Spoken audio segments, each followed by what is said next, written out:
through here. Oh, I done messed up. I think. I'm gonna just keep it going. All right. This is going to be a short live, and the reason I say that is because I got to get going, but I got a few things I need to do first. Number one, hold on. Let me get there. I'm cleaning up more junk out of my yard because I came up with a plan, but I want to get y'all hip to what I'm doing.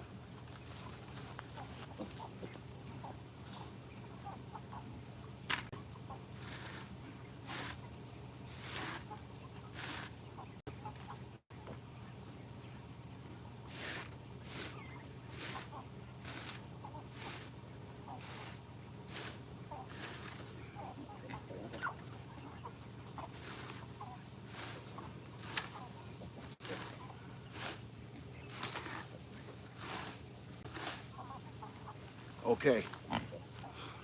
One of the things I was telling people, hey, everybody in the room, can't see you that good right now, but we're about to talk about some reality again. I don't think I titled this video at all. Reality. Y'all better get out of y'all feelings. That's all I can say. I'm not wagging my finger. Yes, I am. Yes, I am.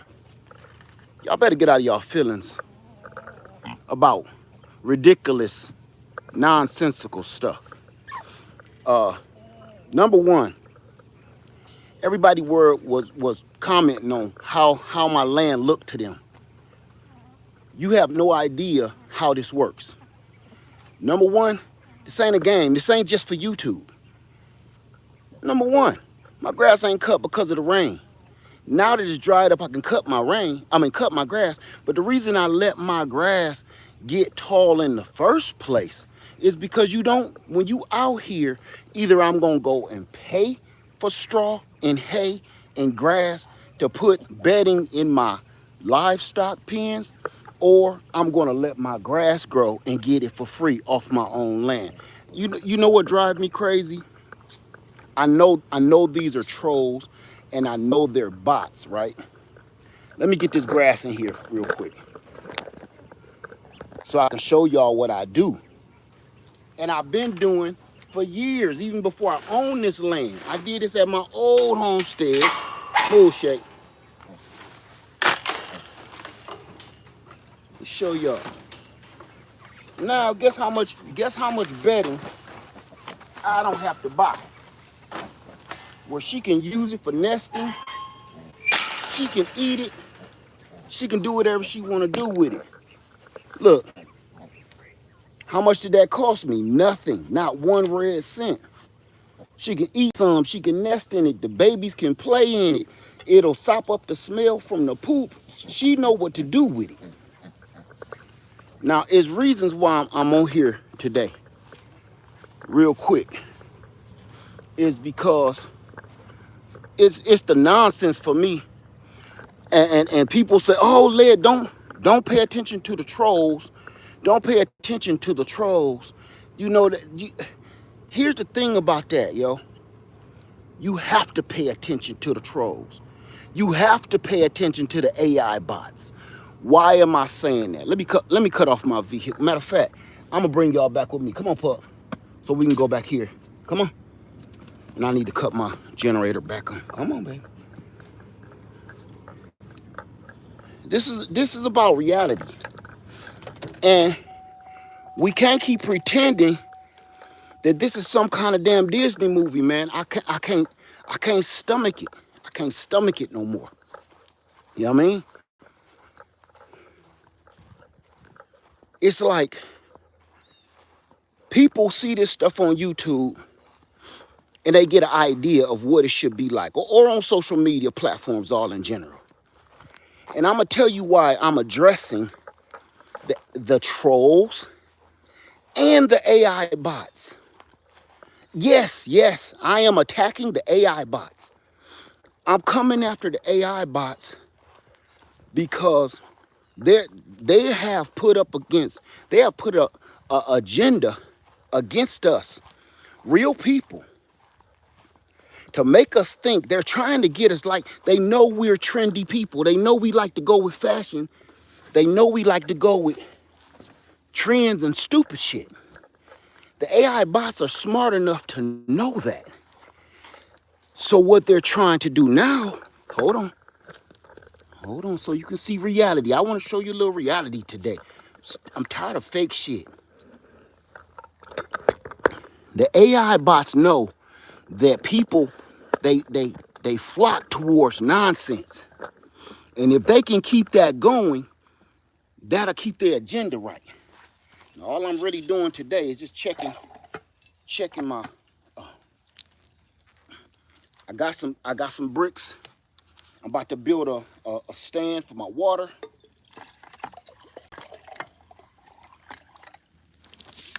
You always throw out that first good gallon of water on this kind of pump. Look at that. See that?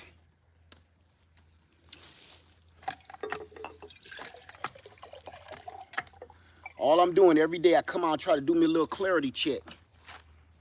Do a little clarity check on my water.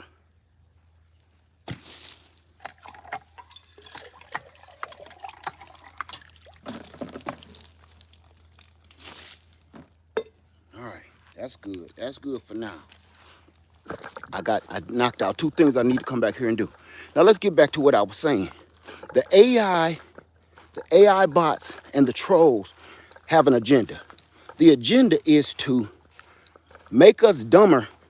They keep dumbing us down and we don't even realize what's happening. It just keep dumbing us down worse and worse. And the more stuff that they make funny, they're trying to make reality a joke. So they'll come in with some smooth jokes and some funny comedy, and then we all laugh. And next thing you know, once we laugh at it, anybody, come on, we ain't going back in there, baby. Come on. Come on, we got work to do. Come on. Come on. Ooh.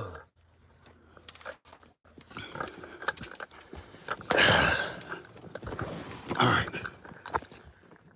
Okay. So once we start laughing at serious shit, right?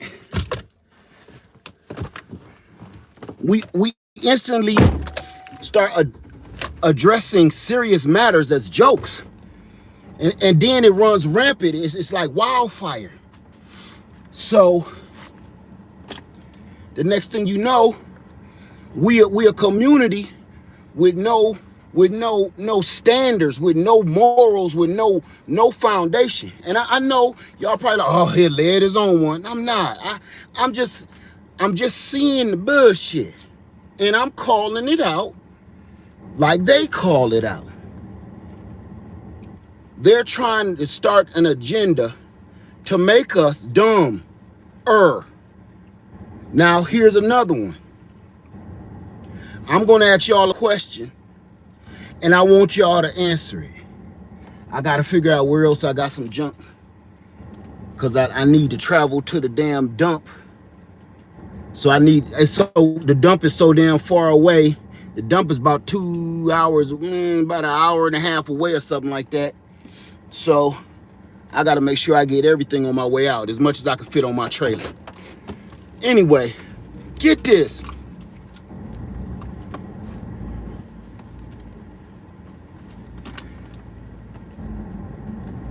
I was on my tractor yesterday. I got all this shit cleaned up, all these sticks, branches, all it. I pulled old Sexy Red out yesterday and went ham. I didn't even pull out the video camera because I was like, you know what? Everything ain't got to be on YouTube, man. You know what I mean? So here I'm gonna pull over in this shade because I got to go get my trash too while I'm over here. Get this. I'm gonna ask y'all a question and I want y'all to answer it. How many homesteaders do I got? That's the first question. How many homesteaders do I got? The second question is, how many people are trying to achieve becoming a homesteader, a farmer, or a landowner? I mean, when I say landowner, I mean like rural land, like you out here doing it like this. If you could answer this question, I would appreciate it. Because I need to get some stuff straight. Because I don't want you coming over on my channel thinking that I'm on some bullshit and I'm trying to fill your head with lollipops and sugar drops. And that ain't what I'm trying to do. I don't want you to think this is so simple and easy and everything is seamless. You know, just because I don't show you absolutely everything don't mean things don't go wrong. I mean, I had a bunch of quail die the other day, sun exposure, so I got to go bring back a big giant tarp. So that's all part of the game. So here's the deal. Let me see how many people want to be homesteaders first. MJ said homesteader. Are you a homesteader already, MJ too? Divine says I'm working on homesteading over 3 acres. Okay. Don't tell nobody where your stuff is. Don't say Divine. I don't know your name. Divine, can you remove your comment? Please don't tell nobody where your land is. Y'all don't tell people where your land is. Don't do it. Everybody that's putting Georgia and Florida and Carolinas, take it out. Remove your comment. Remove your comment, please. Please. I don't want to do it. I want you to do it. Remove your comment. If you put in places where your land is going to be, take it out. Don't tell nobody where your land is. Don't even give nobody a universal location. I done ran into so much freakish stuff, man. You just don't. Okay. Thank you. This is for your own safety. I can't make this up. This is for your own safety. You working on some acres, just say, yeah, I'm working on about 5 acres, 10 acres, 15, 20, whatever, 40, 30, whatever. Just say I'm working on some acreage. Don't say it's in the South. Don't say it's in the North. Don't say it's in America. Just, are you a homesteader or you're working on it? Because the reason I'm doing this, I know some of y'all is like, man, you tripping. No, if you see how much freaking shit that some of us homesteaders go through with people showing up at our doorstep, man, I will never tell nobody else where I live. That's why I ain't told nobody where my land at. I ain't telling, because if you come back here, I'm going to make your guts whistle. Showing up at my front door is one thing. If you come back here, I'm going to make your guts whistle. There is no reason for absolutely nobody to come back here. I don't owe nobody nothing. It's a damn sign at the beginning of all around my land said, do not enter private property. I don't want to hear I made a wrong turn. You can't, because you had to unchain my chains, my gates. You can't. If you come back here, I'm going to make your guts whistle like damn Andy Griffith. There's no reason for nobody to come back here. None. No wrong turns. No, I was Amazon drivers. No UPS. I don't even have an address here on purpose.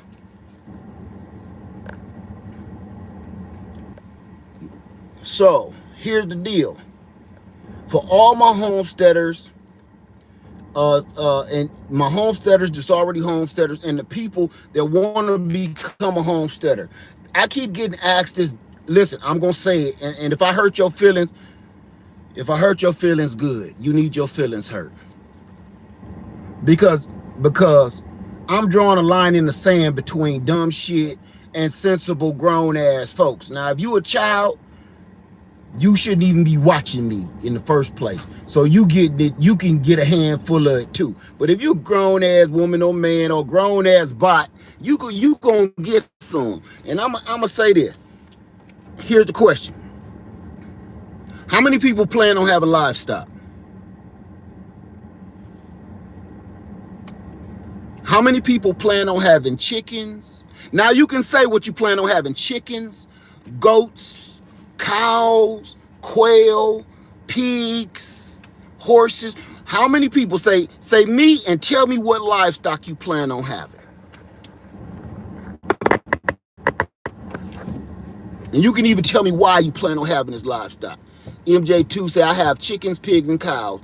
TLC in the garden say I want chickens. Sophia says chickens, ducks, and goats. My own beautiful said chickens, rabbits, mini cows. I can't pronounce your name. Said I got sheep, cattle, hogs. Okay. Okay, maybe I'm reading something wrong.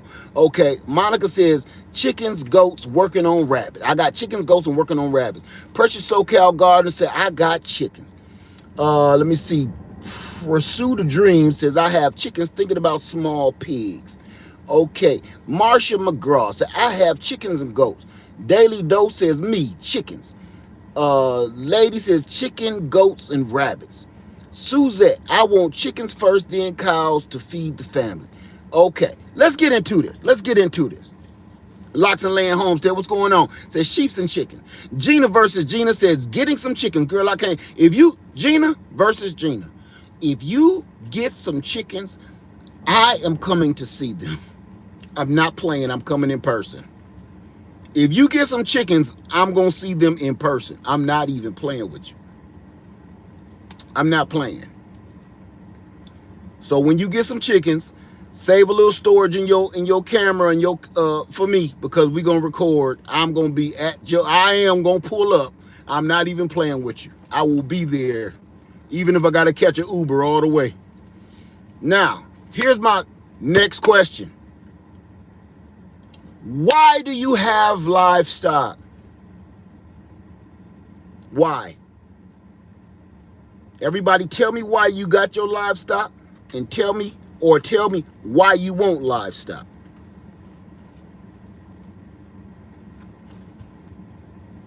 Girl Dad says to eat. I'm waiting on any and everybody to go and chime in. I'm sitting over here in the shade, me and Pup Cool. My own beautiful says meat. Meat source. Lady says, so we can have our own food chain. Marsha McGraw says food, milk, and cheese. I was about to say mood, milk, and cheese. Food, milk, and cheese. K Max says for eggs. Okay. Who says something? Golden Child said to sell. Okay. Jerry says to eat, healthy. Okay. I can't pronounce your name. I don't eat them. So no livestock except for manure and foliage and maintenance. Okay. To feed family and close friends. Okay. Lena's Farm says, we bought a few acres of land. We have livestock for security of food. Chicken for eggs, compost, and meat source. Okay, for everybody that's answering this question, whatever your name is, Evan says plant-based homesteading only. Okay, because I didn't ask that question. Nowhere in my whole conversation did I say anything or ask anything about that. Respectfully. You didn't even have to mention that because this ain't got nothing to do with that. All right.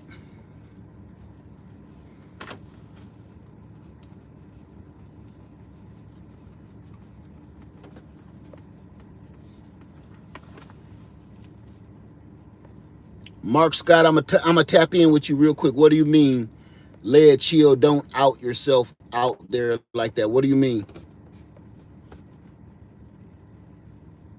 These are the bots and the trolls that I be talking about. But I'm gonna give you a chance to say something real quick, Mark Scott. Because I haven't flown off the handle, or do I need to chill? I'm talking to dumb people like you that need telling me I need to chill for kicking facts to my people. I'm not even talking to you.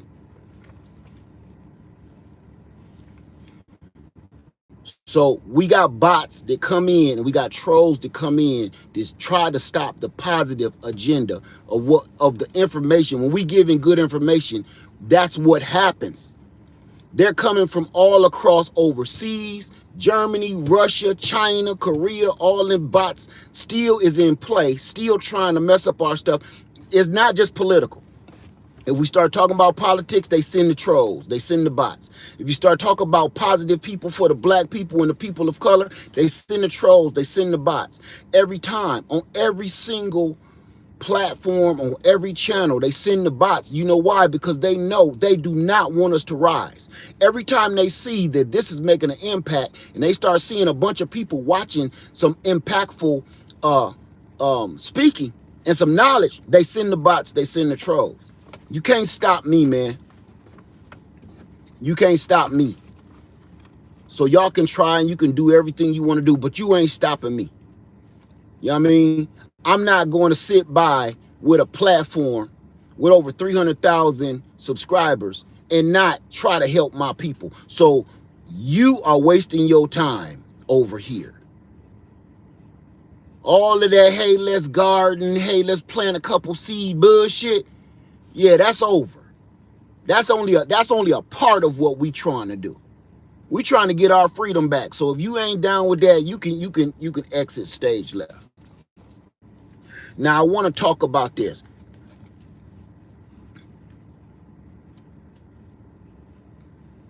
If people keep asking me what am I going to do with my chickens? What am I going to do with my pigs? I hope you don't kill them. I hope you don't plan on eating them. Listen, family, shut up.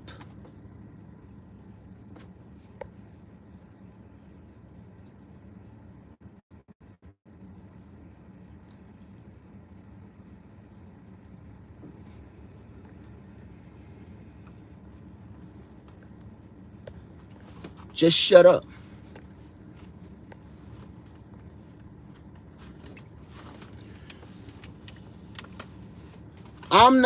I don't have chickens. I have been raising chickens for like 15 years, over 15 years. Not one single time have I did this to put them in some kind of damn show during the city parade, or I'm not going to have them judged at the damn county fair because of the color of their fucking feathers. That's nonsensical to me. You know what I'm saying? Trying to see who got the biggest fucking watermelon and shit like that. That's not me. That's not what I'm here to do. I don't go to the county fair and then, enter my pigs into the best looking pig contest. Everybody keep on. Let me tell you some reality. It costs money to feed livestock. It costs money to feed chickens. It costs money to keep chickens healthy. It costs money to feed pigs. It costs money to keep pigs healthy. It costs money to feed cows, cattle, goats, sheep, and it costs money to keep them healthy.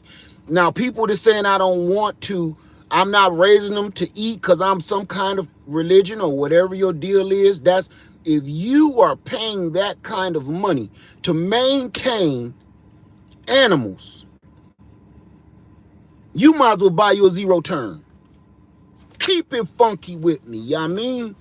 Keep it funky. If you're purchasing livestock animals to eat your grass, but then you got to turn around and deal with the health situations of the cattle. You got to feed them their nutrient supplements. You got to make sure they doggone hooves and nails are still trimmed and cut. You got to make sure you're deworming them. You got to make sure they don't got ticks and fleas all over their body all the time. You got to make sure that they have maintenance 24/7. You can't tell me that you're buying animals just to come and cut the grass for you. Because if you got livestock just to keep your grass low, but you're not eating them, come on, man. And ain't nobody buying no livestock like that for that kind of money. Not in 2025. If you turn around, you're spending, and it's a lot of homesteaders and small farmers going out of business because they know we're raising cattle to sell the cattle, knowing good and well it's costing more money to maintain the cattle or livestock than it is to sell the cattle or livestock. Most of these small farmers are breaking even or taking a loss. So what's happening there? So you mean to tell me you got this cow, pig, goat, sheep running around your land, shitting up the land all these months, if not a year to 2 years, raising it to be a butcher size just to break even? So your man hours is constantly going in out there to maintain the animal, make sure predators don't get the animal, cleaning up after the animal. So all your man hours on top of all the feed that you putting into it, you come on, man. That's why I'm not listening to that, man. I'm not listening to that.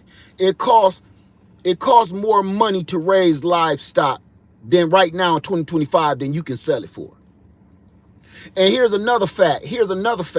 Most people, when you do sell some livestock, if you selling it to have it butchered, you got to pay the butcher cost. So you got to take the butcher cost out of your pay. And if you're selling meat and you have to butcher the animal first, now if you say, okay, I'm going to butcher the animal and sell halves and quarters or whatever, now you better be licensed and certified, because now you're selling food.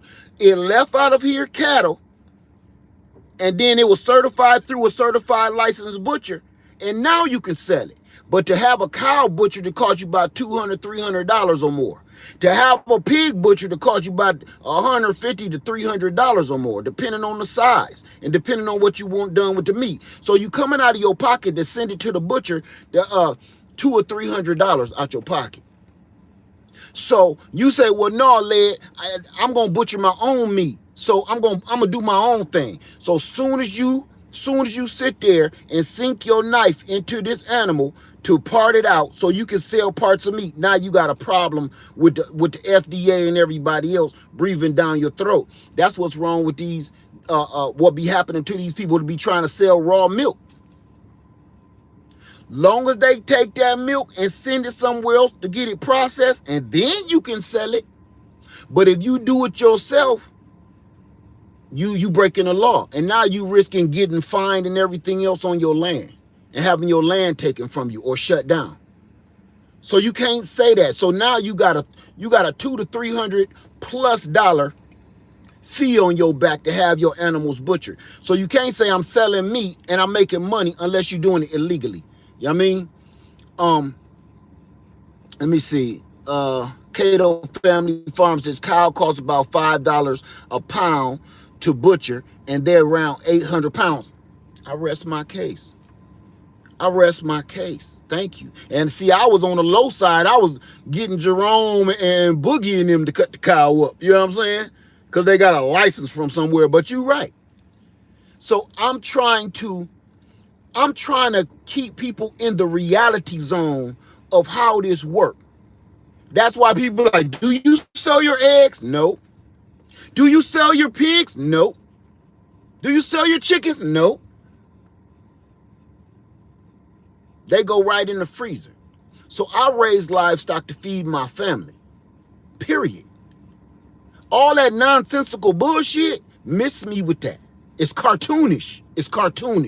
And you showing people out here some lying shit. If y'all listening to this bullshit, they lying. It's other things attached to whatever they saying. Those are lies, yo. And some of these people they're saying this, some of these entities that's saying these lies are not even people. They're either AI bots or they're trolls. That's why you don't never see them on, they don't have a channel and they don't have any proof of anything they saying or anything they doing. Say cheaper to be a vegetarian if you grow your own. No, it's not. It's not. No, it's not. Because I'm a gardener first before I had livestock. It costs just as much to keep a garden going. To feed yourself off of your garden is almost impossible. Because you got to fertilize your garden. You got to water your garden. You got to sit there and protect your garden, not just from predators, because predators like your watermelons, armadillos and possums and raccoons and all that groundhogs and shit. They love your squash and watermelons and cantaloupes and all of that and cucumbers. So you got to protect it from that. So now you buying fencing. Now you got to protect it from the insects. So now you're trying to figure out holistic ways to keep insects off your food, which never work. So then what happened? The insects end up destroying your garden anyway. And what you end up doing, you end your ass up at the produce section at Walmart. I'm telling you, I'm tired of talking about this fake bullshit. I'm keeping it funky from here on out. Damn it. That's why I see half y'all in Walmart like you see me in Walmart. Because it's almost impossible to truly eat just out of your garden. Because guess what? I left one out. Mother Nature. Mother Nature. If it don't rain, you screwed. If it rain too much, you screwed. If it's too much sun or heat, you screwed. If it's not enough sun and heat, you screwed. You constantly putting money into your garden to make your garden yield. So nothing you do, your garden is not free. Nothing you do in your garden is free. And then if you actually have a free day where the sun is shining perfect, the heat is perfect, the rain and the moisture is perfect, the pests are perfect, no predators are perfect, now you still spending your man hours because now you in the garden for the next 4 to 6 hours, spending half of your day off from work, trying to make sure that looking after your garden or harvesting your garden or processing and canning the food out your garden. Those are man hours. The only thing you're getting paid with is a little bit of the food from your garden. Everything out here ain't free. We're trying to make it as free as possible. And there's a reason why everything ain't free. It could be free, but we have broken up a union as we used to be, where we don't barter and trade with one another anymore. That's when stuff was really free. If a predator got all your watermelons, if insects got all your squash, and you got a handful of squash left, you can still go barter with somebody else and make a real meal. So everybody, as long as we was all bartering with your neighbors, we could actually pretty much be pulling this off for free. You ain't gonna have no farmer's market pickup truck full of watermelons and squash and stuff. But you got enough to barter and trade, which is still having you pretty much on that line of eating for free. You're not eating for free with a tractor, with a pickup truck full of watermelon. All the work that went into it, and God forbid, you need to hire some help to help you lift all them watermelons. Everybody keep hitting me up with, what am I going to do with my pigs? What am I going to do with my chickens? I'm going to turn all these some bitches into sandwiches. That I hope you see this video. I hope everybody keep asking me that dumb shit. See this video. I'm going to turn all of these motherfuckers into hors d'oeuvres. Every last one of them pate. Spread. Call it whatever you want to call it. I'm going to make all of these some bitches digestible.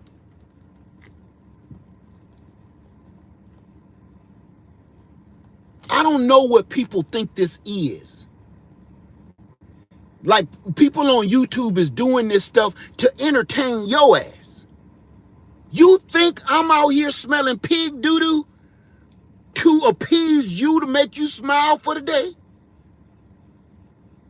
Do you think I enjoy smelling pig turds just so I can get some views on YouTube? Get out of here. And it ain't even worth it. I don't know if you ever smelled no pig shit. It is not worth it to get 300 views on YouTube, but I gotta smell doo-doo 24/7. Man, shut up. Shut up, man. Smell like I got a whole damn pig turd, Wyatt Earp mustache under my nose. And you talk about some I'm on here to make you giggle and smile for the day and make you feel better about your life. Out of here. I'm raising these chickens and these pigs and these quails and soon to be cows and fish to turn all of them boys into pate, hors d'oeuvres, shish kebabs, sandwiches, roasts. I don't care how cute stuff look when they little. I'll let them live out their cute little lives. While they're cute, they're safe. Once they start pissing me off, like Bake, her name is Bake for a reason, because she will be baked. All that cuteness shit wears off, man. Just like, hey. You don't, when somebody break in your house and steal your damn VCR, you don't like, aw. That's little Robert. Come here, little Robert. He's so cute. Look just like his daddy. Little Robert got a Glock 19 in his hand. He pointed at your ribs. And he tell you, like, give me the loot, give me the loot. And you ain't sitting there talking about, aw, you was such a cute little boy. Come here. Come here, let me fix your shirt. You got your shirt on backwards. You so cute. You even cute. Oh, little shoes on the wrong feet. Come here. You ain't saying that. He ain't little Robert no more. He in the street, they call him R Boogie, and he'll put a hot one in you and make your guts whistle the damn Andy Griffith song. He ain't cute no more. He gotta go. So when little cute little Robert go to prison, you like, hallelujah. Get these some bitches off the streets. Well, I'm doing that in animal form. In animal form. Animal form. Animal farm. Animal form. I'm doing it in animal form. I had to think about what I was saying. I'm getting these boys off the street. The cuteness done wore off. They ratchet as hell now. They hood. They gotta go. That's when you start turning stuff into steam. You start sauteing some shits. You know what I mean? Searing. All this fake. It's so much fake AI and AI bots and fake ass people lying on social media is making it hard for people like me to tell the truth. And then when you look on the AI, don't nobody mess with the AI and tell them, oh, you lying, all that ain't real. Nope, they let you, because they know your ass entertaining. But the AI bots attack us. And the trolls attack us. The trolls and the AI don't attack the AI bots. Because they know it's easy to fool dumb people, man. It's easy to fool dumb people. It's easy to fool people that just love to be fooled. What's that saying? What's that saying?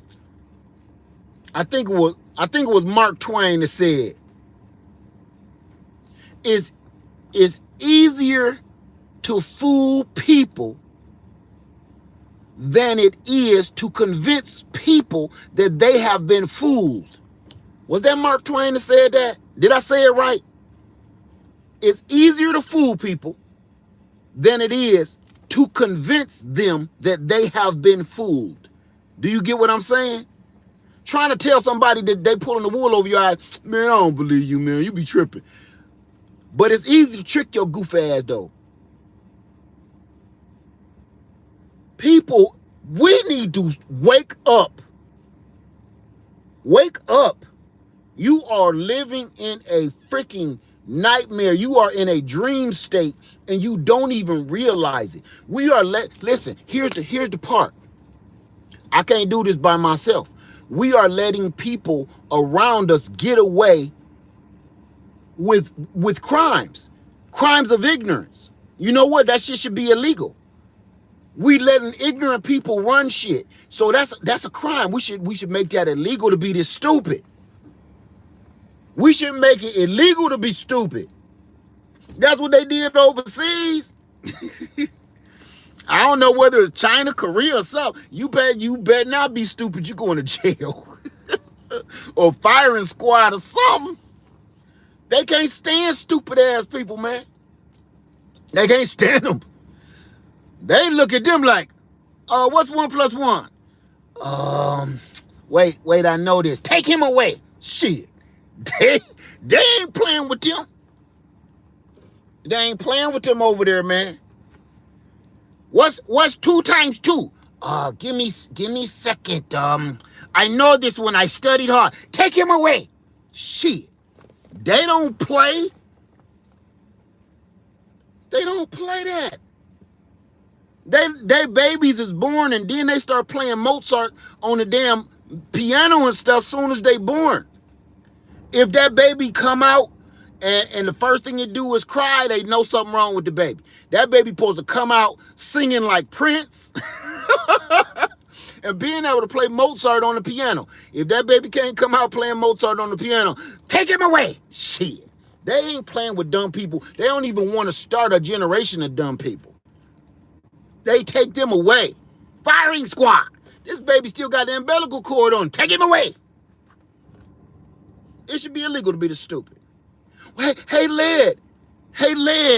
Farmer 73. Excuse me, Mr. Led Farmer 73. What you gonna do with them pigs? Led Farmer 73. It's in the name. It's already built in the name. I did that so you won't have to ask me dumb shit like that. I built it inside the name. Excuse me, Mr. Led Farmer 73. How come you got chickens? You ain't gonna never marry nobody. Ain't nobody gonna want to marry you. Ain't nobody gonna want to marry you that stupid. Ain't nobody gonna marry you. You might get some, you might get some when you want some or need some, but ain't nobody gonna marry nobody that damn dumb. Ain't nobody ready to roll over in the morning, early in the morning, look at you. You probably sleep dumb too. Wake up like this. Dumb. Just dumb face on your face. When you wake up, you even sleep. While you sleep, you make dumb noises. Got a dumb ass face. Don't nobody want to wake up and roll over next to dumb people like that, man.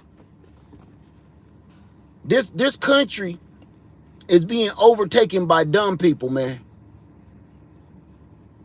And it's come down to a point where I used to say, oh, those are just AI bots. Those are just trolls. Man, these people, man. A lot of these is people, man, wandering around here amongst the living. Amongst the living. This dumb. You ever see Walking Dead where they be trying to be quiet, walking through the woods and shit? And then you see the walkers walking by them like, them is dumb people. It's only a handful of people with common sense and some smarts these days. So we try not to make a big ruckus, right? Because the dumb people hear you. We be like, shh. Somebody kicked over a Coca-Cola bottle. Ching, ching, ching. Oh, yeah. Dumb people hear that shit. And then they, here come the dummies. Every time we speaking mad knowledge on social media or out in public, that's us kicking the Coca-Cola bottle or making too much noise or busting the window so the dumbasses can hear.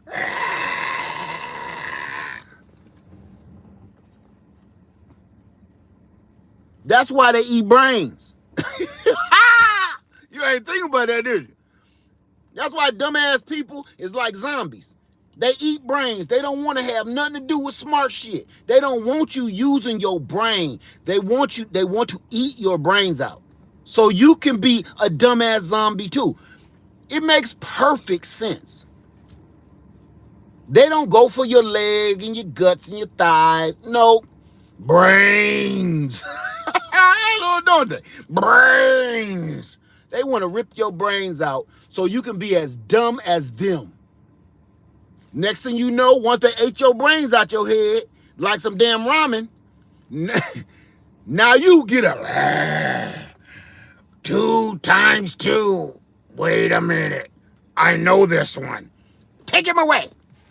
Shit. It's dumb.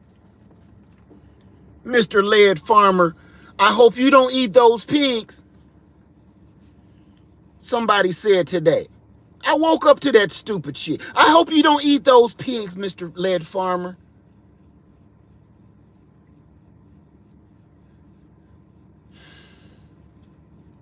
I'm not just going to eat them. Just so I soothe your ego. I'm not just going to eat them. I'm going to enjoy them. Okay? I'm going to enjoy them. I got one of them gallon-sized jugs of Frank's hot sauce from Costco. And I think it's going to take about a gallon to wash all of them down once they become of age. And some saltine crackers. I'm not just going to eat them. I'm going to enjoy them. You keep going out there and paying them high prices for food in whatever store of y'all, vegan, vegetarian, whatever you is, meatitarian, whatever.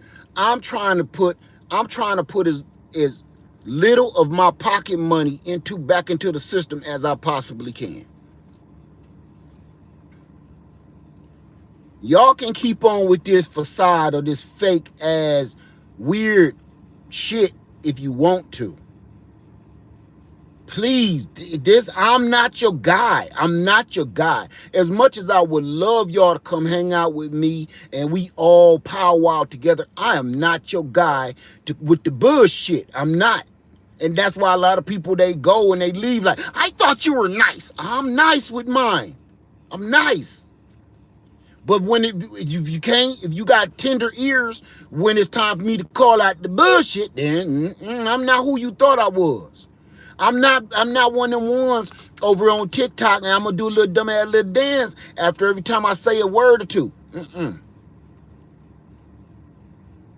I'm gonna tell you the reality of how I'm living and stuff we need to look out for. If you ain't interested in reality, and that if reality is bothering you right now, and that right there, if reality is really just grinds your gears, this ain't the place for you. I would enjoy your company, but not if you're gonna be dumb. Okay, take him away. That's all I can say about the dumb folk. All right. Again, that's all. I just wanted to let people know when it comes to this homesteading or this farming or whatever you want to call it, man, it's real and it's fake. It's the real and it's the fake. And I'm not on the fake side of that shit. That's why I'm boring. All lead farmers, I'm boring. I'm boring because I'm not doing no dumbass tic-tac dance. I'm boring because I'm not playing no goofy ass song in the background every one of my videos.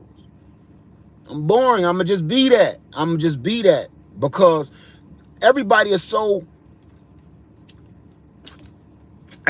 distracted by bullshit. For instance, peep game. Did y'all know that the AI bots and the trolls are more influential than the influencers? The bots and the AI programs that come in here trolling all the time, they're more influential than the original content creator influencers, because they're trying to make you think that reality is stupid. I will say this, and I'll say this a million times over. When we let AI take control of everything and take over our rights and let AI start running stuff, we've seen this movie before, Terminator. We've seen this movie before. It's already influencing the way we vote. It's influencing the way we eat. It's influencing the way we think. It's not people doing this. And now it's influencing us what's right and wrong. And you got to remember something. All of us ain't in our 50s. I want y'all to think about this reality real quick.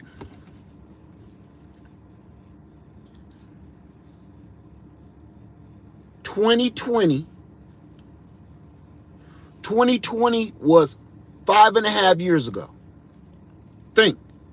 2020 was 5.5 years ago. Soon to be 6, because this time is running fast. If you had a 5-year-old child in 2020, they're 10 years old now. They're at that age where they're starting to think for themselves and want to go out on their own and adventure on their own, right? Am I right? Good 10 years old, 11 years old, they're ready to venture out on their own and start taking chances. So my point is, there are children old enough right now that this is all they know. Cell phones, iPads, iPhones, iWatches, AI, robots, fake shit, crazy politicians. Lying ass commercials, lying ass movies, and lying ass facts being taught to them every day. Am I wrong or am I right? If you got a 10-year-old right now, they have been born into the fakest, lyingest portion of Black American history. If you have a 15-year-old, let's say 15, where they are out on their own, they are working on their own, they out living their own lives right now pretty much, to the most part. 15 years has been the fakest, lyingest time in Black American history. These kids don't know anything real. Nothing. All the knowledge that they have gotten been from Google, YouTube, Instagram, what's that other one? And now TikTok. All you gotta do to make something true. Let me show you how to make something true and make this generation of kids believe it. Facts. Facts. Facts. Facts. If I turn on some eerie music, point up to the clouds, and say facts 50 times before this 30-second video go off, that makes you believe it. That got to be the dumbest shit I've ever seen in my life. You will have somebody talking about Bigfoot.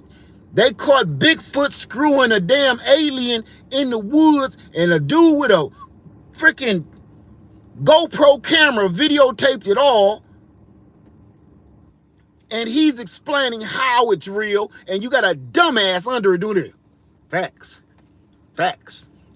Facts. Facts. Next thing you know, everybody is talking about, oh, did y'all hear about that Bigfoot done humped that alien, and now we got like Bigfooty aliens? Shit. Man, we about to start tripping. You know, I wish what I just said was I wish it was fake. Because I've done seen stuff even dumber than what I just said right now. I just pulled it off the top of my dome. But I've seen things dumber than that. I've heard things dumber than that. And here inside of the damn chat section, the comment section of people discussing this. You're wasting your time discussing stupid shit like this. They are having debates and discussions about alien Bigfoot sex. Who should be on top? Who should be on bottom? Who the dude? Who the girl? Are they both a dude or a girl? Maybe they both got all parts. In the last 15 years, we have lost our freaking minds.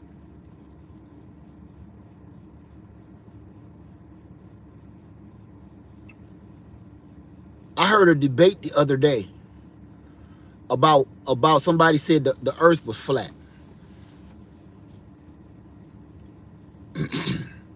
I'm not knocking you if you think the earth is flat or round. All I'm saying is the point they made was stupid. Because they said if the earth was round, why don't we fall off?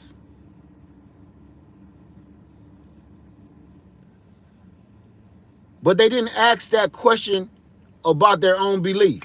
If the earth was flat, why don't you fall off?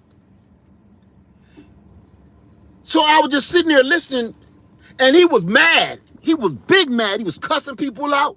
Well, if it's round, then why don't you just fall off if you walk all the way to the... Okay, well, if it's flat, why don't you fall off to the edge? You got a better chance of falling off the edge if it's flat. And for the life of me, don't nobody ever ask certain questions when it comes to them kind of subjects. If the earth is flat, what's underneath the bottom of it? Some more earth or nah? Is there a crust around the sides like a quarter? You know, like a pie?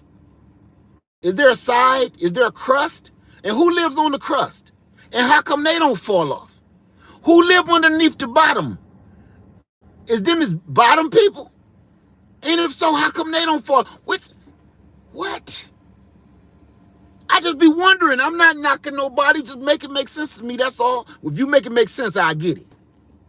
I'm with you. Why come the water don't just fly into outer space? Why don't the water fly into outer space if it's flat? Don't matter. You arguing about some stupid shit. They fake going to the moon. So what? Your girlfriend fake having an orgasm. It ain't been no conspiracy theories over that over the last 30 years you've been with her. Every time you hit that thing, she's like, oh, howl like a dog. And you be like, yeah, I did that. Conspiracy theory. You ain't did nothing. The whole conspiracy, they done opened up the FBI files and said, you ain't hitting that thing right. She just howled so you can get your ass up. You know what I'm saying?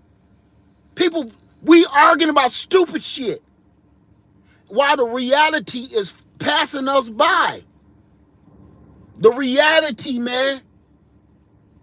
That's what I'm talking about. This whole thing, my point is being made.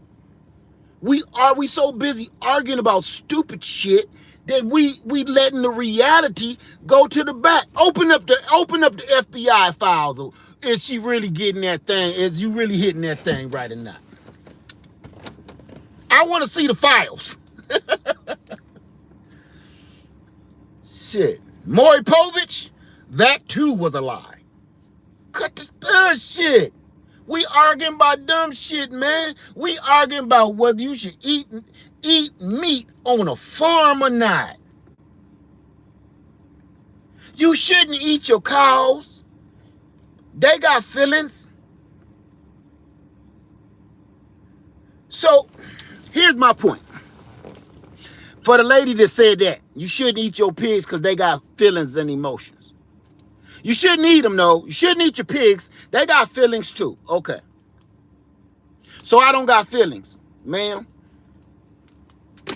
I shouldn't eat pigs because they have feelings and they have emotions. So what you're saying is my emotions and my feelings don't count. Because every time one of them big suckers take a shit, I got to smell it. I got to clean it up. I got to go out there and deal with it. So if I got feelings and emotions, just like a pig got feelings and emotions, can I be mad and tell the pig politely, can you go clean up your own dookie turds? And can you do something about the smell? Can you please? For me? Pig gonna look at me stupid like, fuck your feelings. Man, get that doo-doo up, boy. You gonna smell that doo-doo all day, son. You gonna smell that. Pig don't care about my feelings.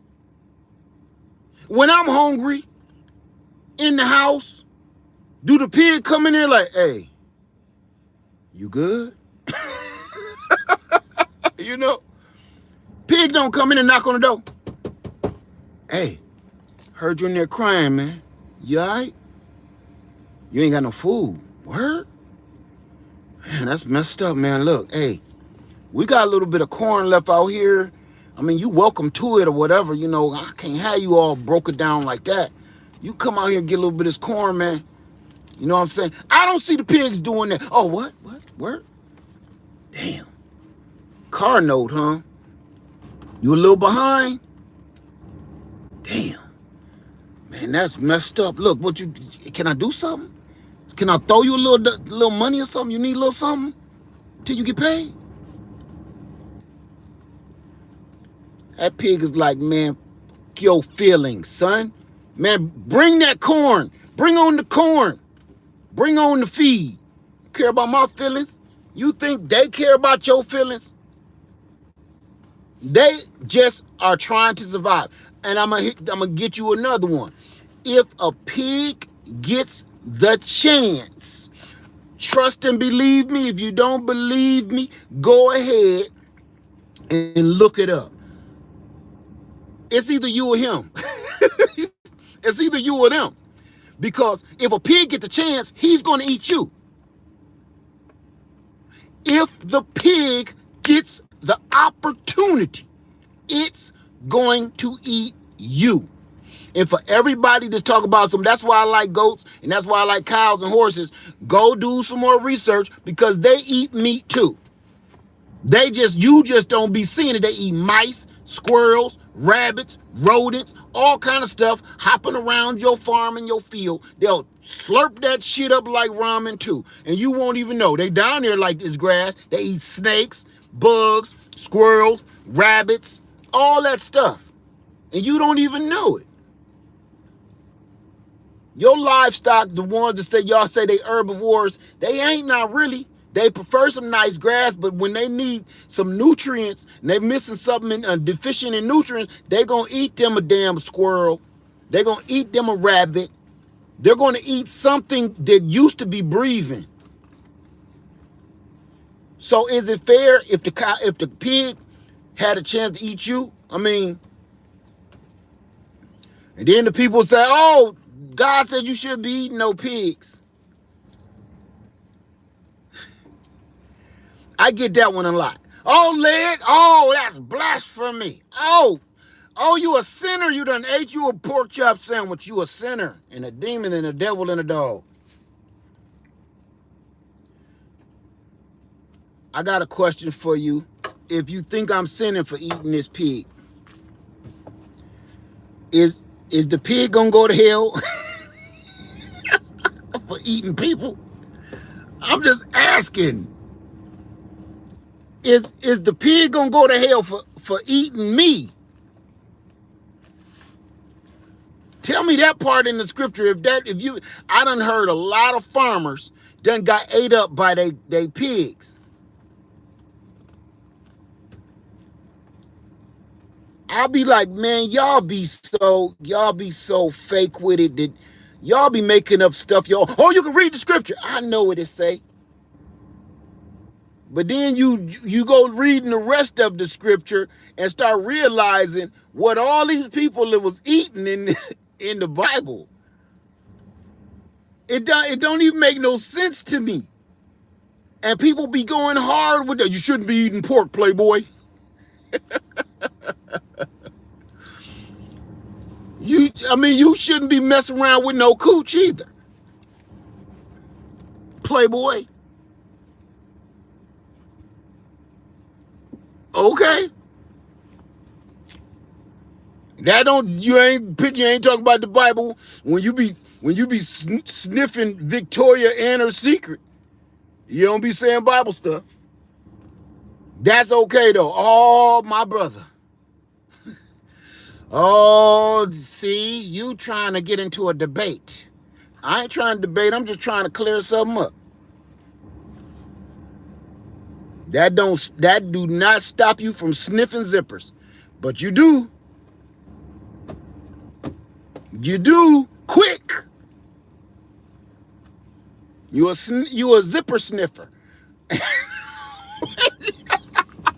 You a freaking zipper sniffer.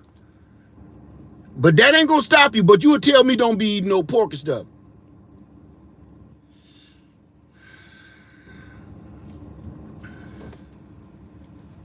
Okay.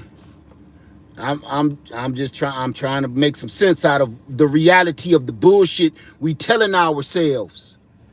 We so busy telling ourselves lies and we too indulge with the bullshit, man. Next time somebody tell you don't eat no pork. Mosquito in here. Next time somebody tell you don't eat no pork, you shouldn't be eating pork. It's in the Bible. Call them a zipper sniffer. Don't even, don't even tell them what it is. You a zipper sniffer. You a zipper sniffer. What you mean a zipper sniffer? Shut up. You a zipper sniffer. What do that mean? I let that marinate like these pork chops I'm about to eat, and you can go figure it out.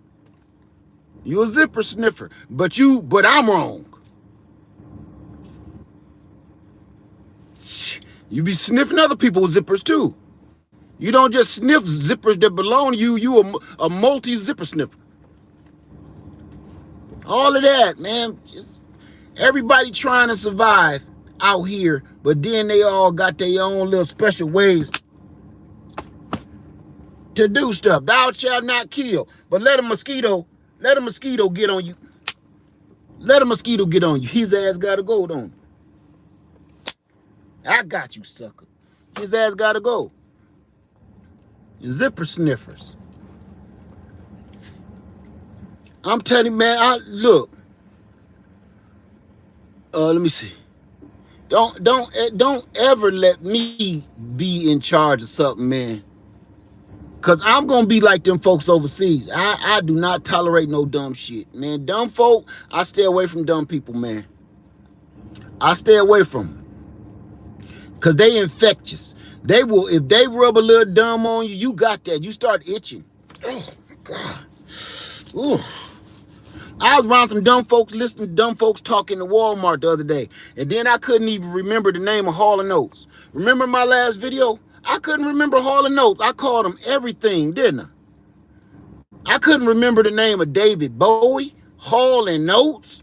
I couldn't remember nobody's name. And I kept saying, damn, am I having a stroke? No. I was around dumb people earlier that day. That's what it was. That's what it was. And I knew I'd been itching. My brain was itching a little bit. That shit is contagious, man. You be around dumb people, you become dumb. You be around dumb people, you become dumb. I'm telling you, it's the CDC need to look into. We can't say nothing about the CDC right now because worm brains is in there tearing shit up. But we need somebody to look into it. Being dumb is contagious. And you know what? If you go on one of these social media platforms and everybody, get this. I want you to look at something. And it's the truth. Go down in any comment section about any subject that you want to. It can be political. It can be serious. It can be anything. Look how many clowns is down there trying to make jokes out of serious situations. No matter what, people is trying to get a laugh off of serious, life-changing, life-altering situations. I was watching something about the death of Michael Jackson the other day, and all in the comment sections about this dead man, that was one of the greatest music artists of our time. All it was jokes. All it was people trying to get a quick chuckle and a laugh. Oh, I guess he won't be starting something now. And all I thought to myself was, this is exactly what that movie, Idiocracy, was like. Where everybody is going to think everything is funny all the time. Nobody's going to take anything seriously, even if it kills them. Right now, our country is being destroyed, and you got people think it's funny. We having our rights stripped away and people think it's funny. People are dying and getting locked up and snatched and kidnapped and people think it's funny. We in trouble, man. I'm going to say this and then I'm going to go because I've been in here way too long. It's been an hour and a half already. What is it, Friday? Look, if you own a piece of land, congratulations. If you're striving to get a piece of land, congratulations. If you're trying to get a little piece of privacy and peace of your own, congratulations. Because I got a feeling that this is going to be the only safe haven that you're going to have. If you have, I'm going to switch gears real quick. If you have any kind of way to purchase some land, please go do it. And I'm not saying any piece of land anymore. I was saying that before. I'm not saying any piece of land. Get as far away from other people as you can. Now, where I am, there are people in the vicinity, okay? But they're so far away that I don't got to hear them. I got one close neighbor, but I don't got to hear nobody else do or say anything.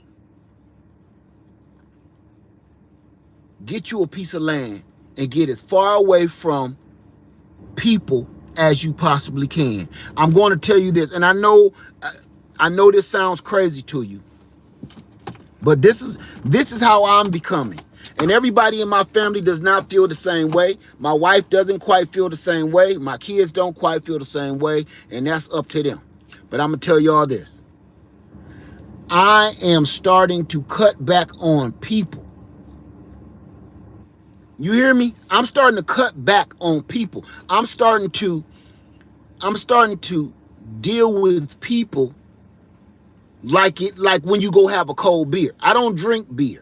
I will drink a beer occasionally. That's how I'm starting to deal with people.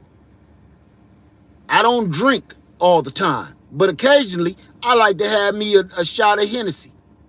Occasionally.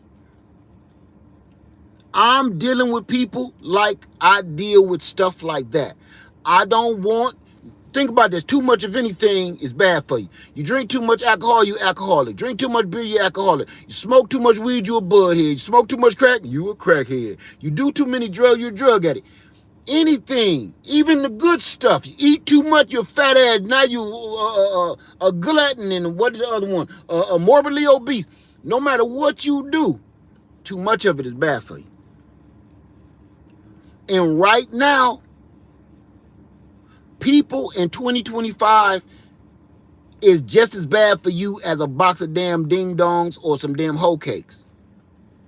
Being around too many people right now, all the time, soon as you come out your door, you looking at everybody. They looking at you. Soon as you go into the grocery store, it's hundreds, if not thousands of people in here. Y'all touching each other, rubbing on each other, scooting past each other, the baby picking boogers in his nose, and the man got a Rottweiler inside here, just took a dump in the produce section. Get away from people. I'm not telling you to become a hermit. I'm telling you, it is not natural for us all to be all together this close all the time. It's dangerous. It was dangerous in 2020 when the Band-Aid came out, when the sneeze came out, because we was all piled up on top of one another. So if this dude sneezed, you got it. If this dude sneezed, you got it. You know what I mean? Being out far away from people, if them people 5 acres away from me sneeze, that's their damn business. It's a reason why they said come out of the cities. We're not supposed to be on top of each other living like that all the time, man.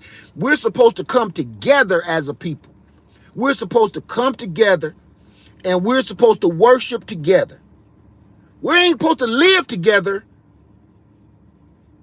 We're not supposed to be all living together in this same environment. We're supposed to come together and commune, to worship, to befriend, to help. Even Amish folks done figured that out. Amish folks don't live on top of each other. Isaac lives an acre down. Ezekiel lives 2 acres down. Renee and Abraham lived 3 acres down. They live apart from each other, but when it's time to raise a barn, they all meet up at the meeting spot, talk about what they're going to do, get that shit done, and they all go back home. They don't live on top of each other, one another. That's one practice that we should all really start putting back into play. Real life. You don't know if Ezekiel is over there whooping on his wife. You don't know. Until she come, I don't know how they wash their clothes. Beating their clothes over a rock or whatever down by the stream. I don't know. That was ignorant. I know. Take him away. I know. But I'm just saying, when all the ladies gather up to do whatever they do for whatever festival they about to have. Oh, Mary, what's wrong with your eye? I undercooked the pork for Ezekiel. Okay. Nobody knew because they 3 or 4 acres away. So, man, people ain't supposed to be in your business like that, because people in your business, when they live over top of you like that, you know what else that happen? When they live over top of you like that, they in your business, they the ones that get you in more trouble. Somebody will be at your house. Think about how many times this done happen. I'm talking about people that live close to each other, in an apartment building, in the city, in a high rise, whatever. You come home from a hard day's work. You tired. You hungry. You dragging up the steps to get to your apartment. And then your neighbor come down and say, "Oh, you sure do look just like your brother." You looking like, what? Yeah, I met your brother. He was saying he was your brother. Y'all do look just alike. Y'all kind of sound alike too. Man, if he's single, tell him I'm single. All right, I'll see you later. Wait. Come here. Hey. What you mean? I got a brother. Sound just like me. Look just like me. And he's single. Yeah, he was at your house waiting on you earlier. He was there all day. I don't know what it was, but your wife, Anna Mae, she was up there. She had him waiting in the...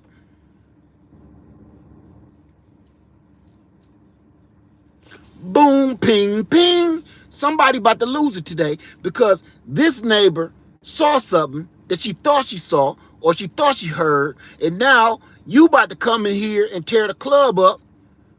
Like, who the hell was over here while I was gone? And then they talk about he looked like me, sound like me, and I just pulled a double, triple shift. And now it's trouble in the home because somebody running their mouth about some shit they don't know nothing about. Every 5 seconds, that's how it been. You live in the city, that's what happens. This lady, I can't make this up. One of my neighbors, I don't talk to nobody in my neighborhood back home. Nobody.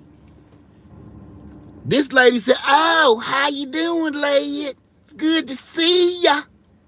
I see this lady every day walking down the street, walking her dog. "It's good to see ya." It's good to see you too. "Oh, you still work at the post office, don't you?" What? Because I haven't seen you in your uniform in a while. You looking over here at me in my uniform for, number one. Number two, who gives a shit if I work there or not? Number three, how long have you been watching me?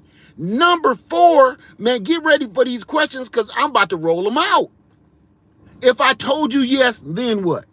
If I told you no, then what? I mean, I don't understand how this is going to help or hurt you in your life, knowing about what the hell I'm doing all the way over here. I don't ask you and your husband shit. Is your husband legs working? Do he need to eat blue chews before he makes sweet love to you? Do your thing smell like, Oh, chitlin juice. I could ask you a bunch of dumbass questions too. You know what I'm saying? Oh, intruding ass questions. Do you wear panties or bloomers? Do your drawers come under your navel or over your navel? How long have you been wearing said drawers? How many times you wear them before you wash them? I can ask you a bunch of personal stupid shit too. That's why I hate staying in the city limits, because everybody in your business. Ooh, you got you a new dog. None of your business. Y'all got a dog. I ain't asked nothing about y'all dogs in 10 years. I've been living across the street from you for 10 years. Ain't asked you shit. I ain't asked you what's your dog name, what kind of dog it is, how long have you had the dog. Nothing. Is the dog house trained? Is it nice? Does it like visitors? I don't ask y'all shit. But I know you got dogs. It ain't none of my business. What do you feed your dog? You could feed your dogs people. I wouldn't know. I don't ask why the delivery truck man is at your house for an hour. I'm waiting on the Amazon man, and the Amazon man pulls up in your driveway, and he stay at your house for an hour while your husband gone. What exactly are you having delivered, ma'am? Sausages? Because I would love to know, if we about to sit here and ask a bunch of dumbass, prying ass questions, how come the Amazon man always stay to your house for an hour? I don't believe Amazon have a thing you can pay them to put your shit together in the house. Yep. Thank you, Sophia. He's a zipper sniffer. He's a zipper sniffer. He been at your house for an hour. This ain't IKEA. This ain't the Geek Squad at Best Buy. This ain't damn internet service. He is not in there hooking up no cable. Or is he? It's none of my business. It's none of my business. I'm sitting there looking at when my package going to be delivered. My package always say, he's one stop away from you. I can see him across the street. He one stop away on the thing. He been at that stop for an hour. He's a zipper sniffer. He in there sniffing your zippers.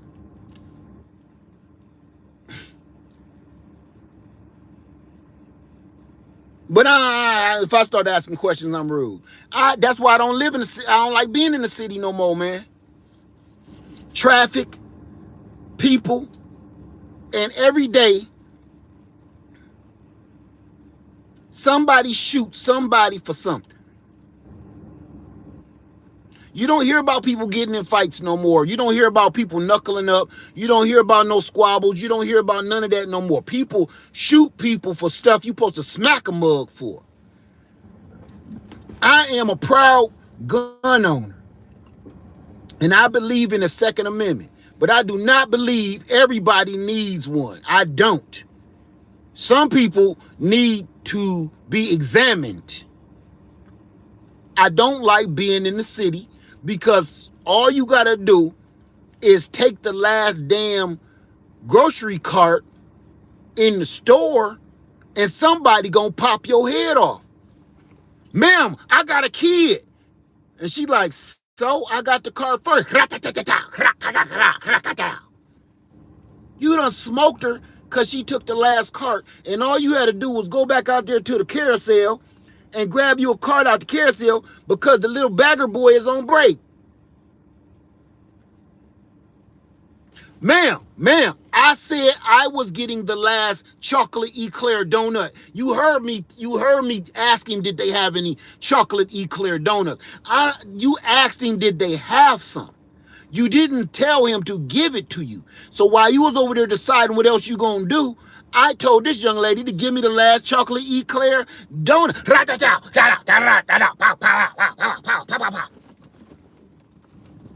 Over donuts. What?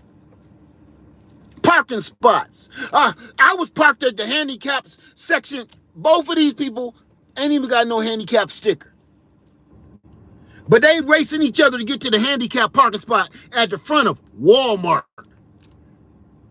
That was my spot, you son of a bitch. God dang you, you kiss my ass.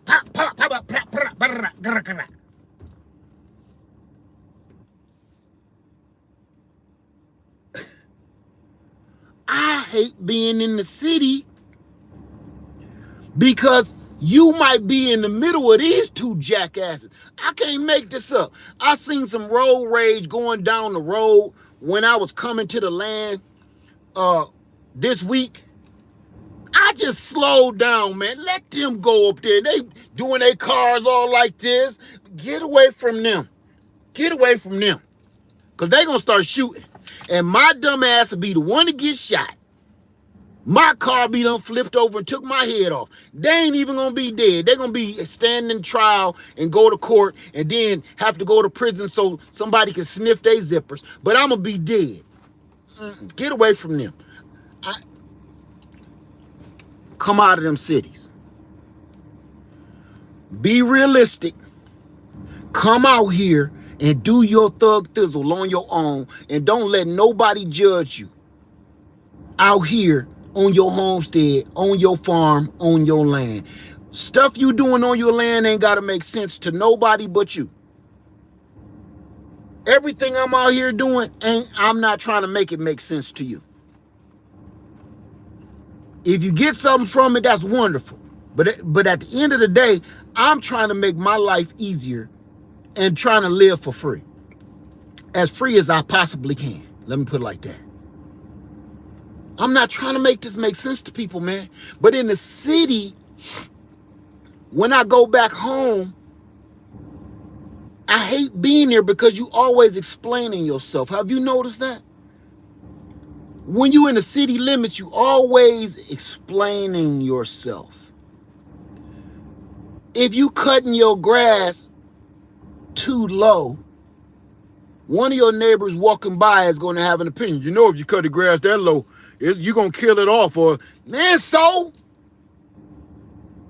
If you cut it too high, you know, if you don't cut your grass down lower than that, you're going to have snakes and shit. Man, so? You know, if you water your grass too much, you know what'll happen. It'll start saying, so what, man? Go over there and make sweet love to your wife. Damn, you can always tell somebody ain't doing it. Man, you ain't in there making nothing squeal, man. You too worried about what I'm over here doing. You understand what I'm saying, man? Go over there and make her squeak. You over here worried about my damn lawn. You need other stuff to do. Go put together a 1,000-piece puzzle or some shit. You know what I'm saying? Go play Scrabble by yourself. Leave me alone.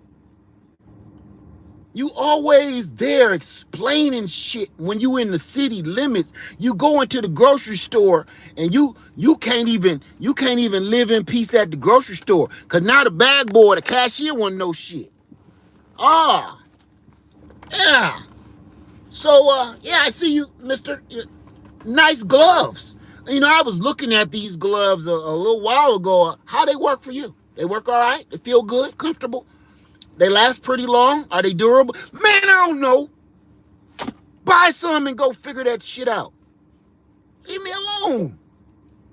You got to explain why you buying these gloves. You done, somebody, boop. Oh, okay. I like this dog food. Do your dog love it? Your dog, she like this dog food? Is it good for her? Is it nutritious? What's all inside this dog food? I don't know. I got $20 to my name. That's the only dog food I can afford. I don't even know what Old Roy is. What is Old Roy? That shit can be freaking people. I won't know or question it if I got $20 to my name and this dog food is 57 cents a can. Shit. I don't even like the name Old Roy. It just feel racist. Racist ass dog food. I'm feeding my dog racist dog food. It's called Old Roy. Just feel like the Klan made this dog food. It's called Old Roy. O.L. Roy. I feel like after I feed my dog this racist ass dog food, it's gonna burn a cross in my front lawn.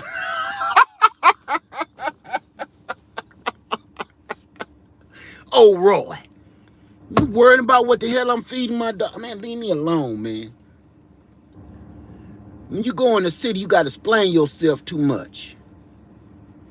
You at the gas station? What kind of car is that? Who gives a shit? How much that get pretty good gas mileage? I was thinking about getting one. Well, go Google that shit. Leave me alone. Cause everybody keep asking me a bunch of dumbass questions. It make me feel like you about to jack me. Cause them is jacking questions. You asking me.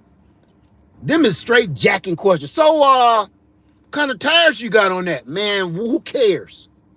Why? What's the problem is, man? And now you got me looking around paranoid. Right? Nobody keep asking me a bunch of shit. You want to know something I don't hear? When I'm out here, nothing. I've been sitting in my car with the car running for the last hour. Guess how many people ask, hey, you okay in there? Oh, I just saw you in there talking to yourself. I want to make sure you're okay. Ain't nobody asked me shit. Even the dog sleep.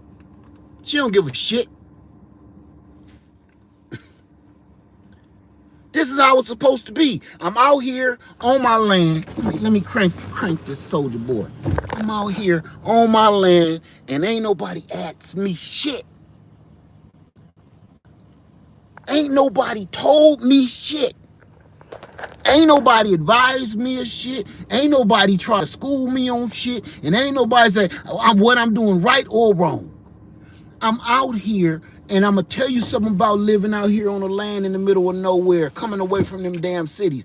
You have to figure stuff out for yourself. You bump your head, you going to learn. Ain't nobody going to sit there and hold your hand and do shit. Ain't nobody going to help you cut this grass. Ain't nobody going to help you chop out these trees. Ain't nobody going to help you chop up firewood. You doing this by your own. People, when you going to dig that pond, lad? When you come help me? What kind of realistic shit is that? Everything is so fake, it makes my stomach boil, man. Everything is so fake, I promise it gives me gas. Because it ain't that everything is so fake that makes me sick. It's that so many people believe the fake shit. That's what actually makes me sick. That's when I actually need some antacid, because it's the people that believe the fake shit is real. They follow the fake shit. They follow the entertainers that they think is rich. And all of these entertainers, that ain't even their money. That's show money. That's monopoly money. They follow those entertainers thinking if I do what they do, I'm going to be rich too. It's all a lie. It's all a lie. I said this in my last video about, man, we need to start talking about reality. We need to start telling our brothers and sisters, man, go own some land. Go buy some land. Stop trying to rap. Hey, FYI.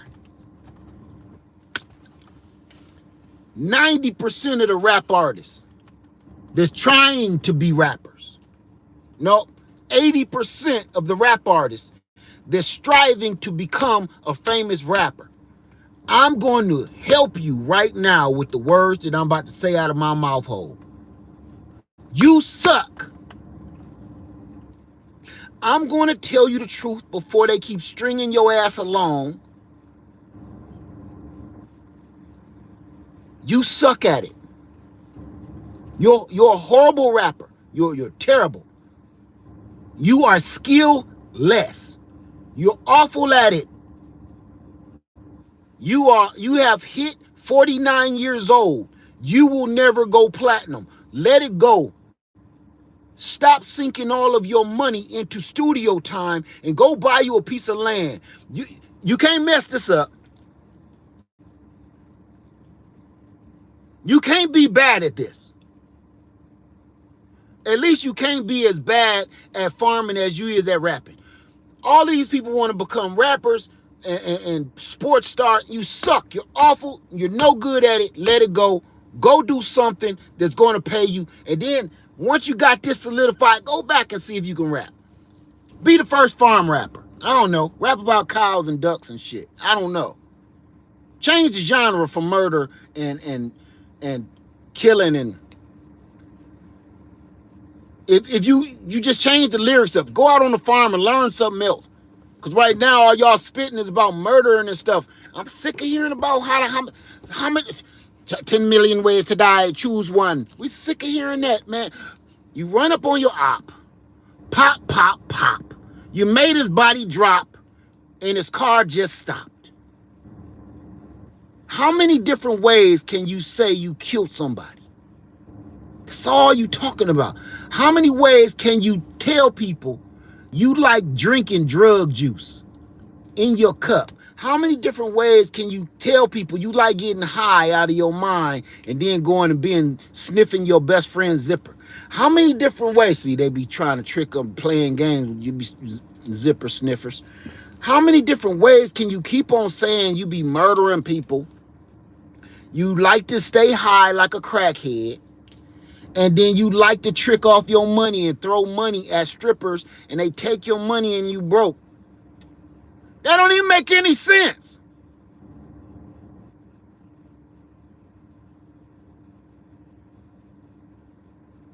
You go to the strip club and you make it rain and you still go home and abuse yourself. You made it rain. All that money you took to the strip club. But you still got to go home and wring out your own towel. You got to go home and play tug of war with yourself. You always win like that. You just spent $100,000 in a strip club, but you got to go home and wring out your own dish rag. It don't make no sense to me. Go home and play Twister with yourself. But that's how dumb we done become fake to the point we think that that's hot. That's what I'm gonna do. I'm gonna go and make all this money and throw it at people. What? But for the last 20 years, we think that's what's up. That what make you a real gangster. I'm gonna go take all the money that I just earned and I'm gonna throw it at some dirty chicks with no drawers on.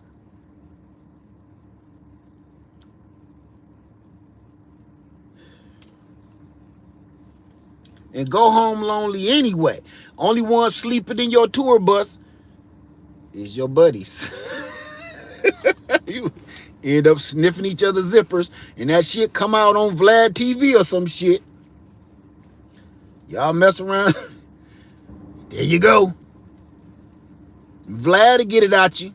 I don't know how that white dude do it, but he make y'all tell on y'allself. Yeah, no homo for real though. No homo. We wasn't like sniffing each other's zippers like that. But we was sniffing each other's zippers. But you know what I'm saying. No, I don't know what you're saying. What do you mean? I mean, we was high, man. You know what I'm saying? We was just high. That is not an excuse. It's not an excuse to be sniffing each other's zippers. Let me stop. I came on here today. I know I was veering off course. But I came on here today because if I get one more comment asking weird shit and fake shit and why I'm not fake is the question, that's driving me bananas. Because the only reason people ask me why am I not doing fake shit is because all they see is fake shit. So when they see me doing actual stuff and seeing problems and difficulties on my journey, they don't understand that. And what got me on this trip is because everybody They believe the fake stuff so much. They love it. They love it. They love it so much they fake. Can I tell y'all something?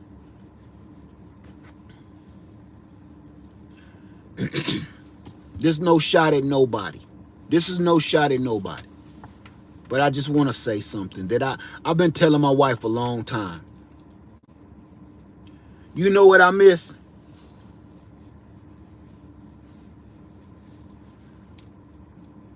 And I'm not knocking nobody, not really, but I'm just telling you what I miss. I miss being in the era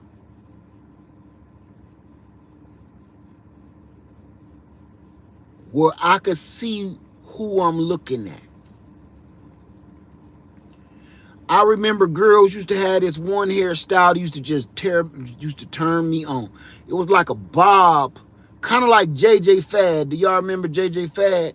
They had that bob, the way it came around their shoulder and came back up here, and it might have a little flip up to the front or something like that.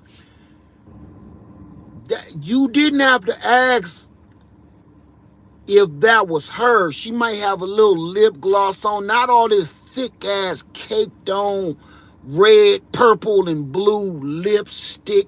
No eye shit, none of all that. None of that. Everything was what it was.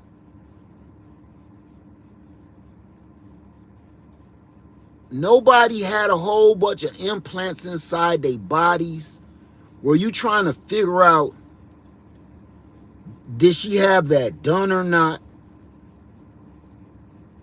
You didn't see you didn't have to really do a whole bunch of guessing to figure out if this is a dude or not.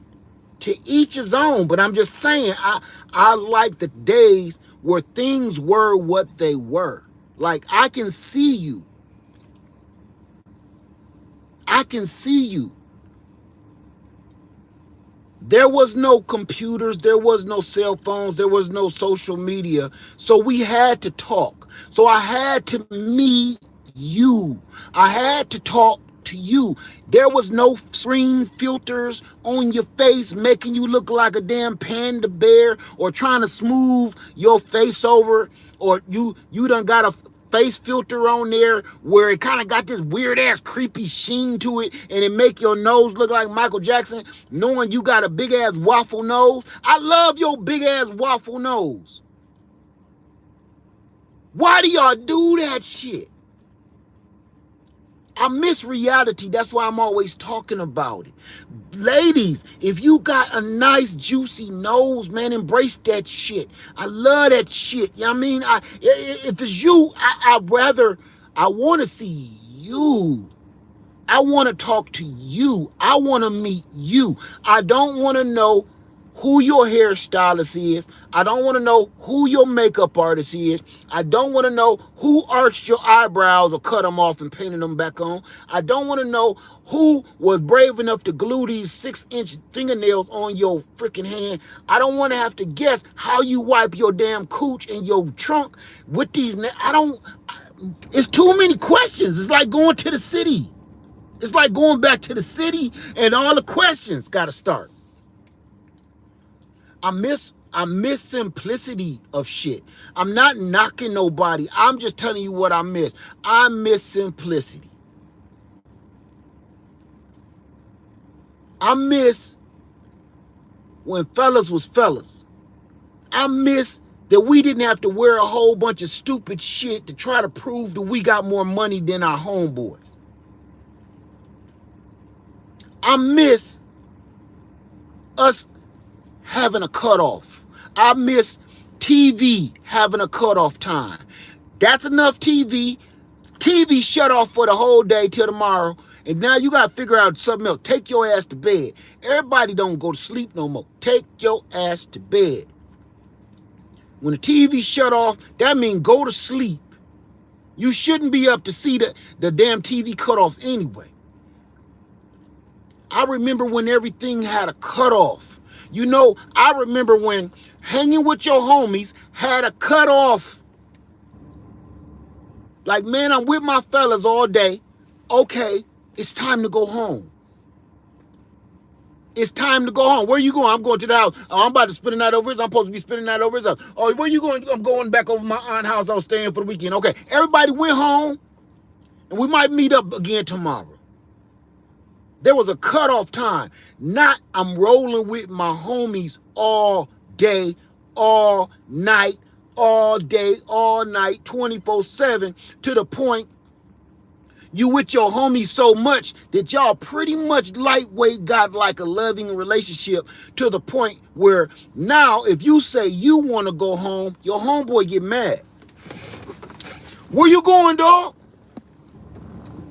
I'm about to go to the house, man. For what? Cause I live there, boy? What you talking about? Oh, I thought we was gonna be hanging. Dude, we've been hanging out for like 4 days. Yeah, I know, but I thought we was like gonna go get something to eat. I am about to go get something to eat, man, at home with my wife. Man, I see you be acting funny, dude. See you be acting some kind of way, bro. You all getting your feelings, then you be like trying to go home with your wife and stuff.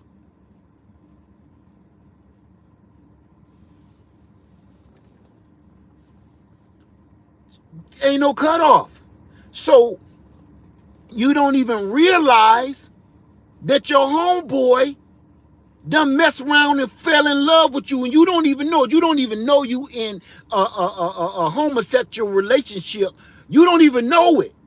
You don't know you are in one. And I'm telling you this, brothers, it's a lot of y'all walking around here in same-sex relationships. You don't know you in it. You in a same-sex relationship, you don't even know you in it. And I ain't saying nothing about sniffing nobody's zippers. I'm telling you, you are in a relationship, a same-sex relationship, and you don't even know you in it. Ladies, you too. You too. Y'all in relationships that don't even know you in one. You in a same-sex relationship, you don't even know you in it. Because if your friend get mad just because you feel like having some time by yourself, he or she in love with you. You don't even realize it.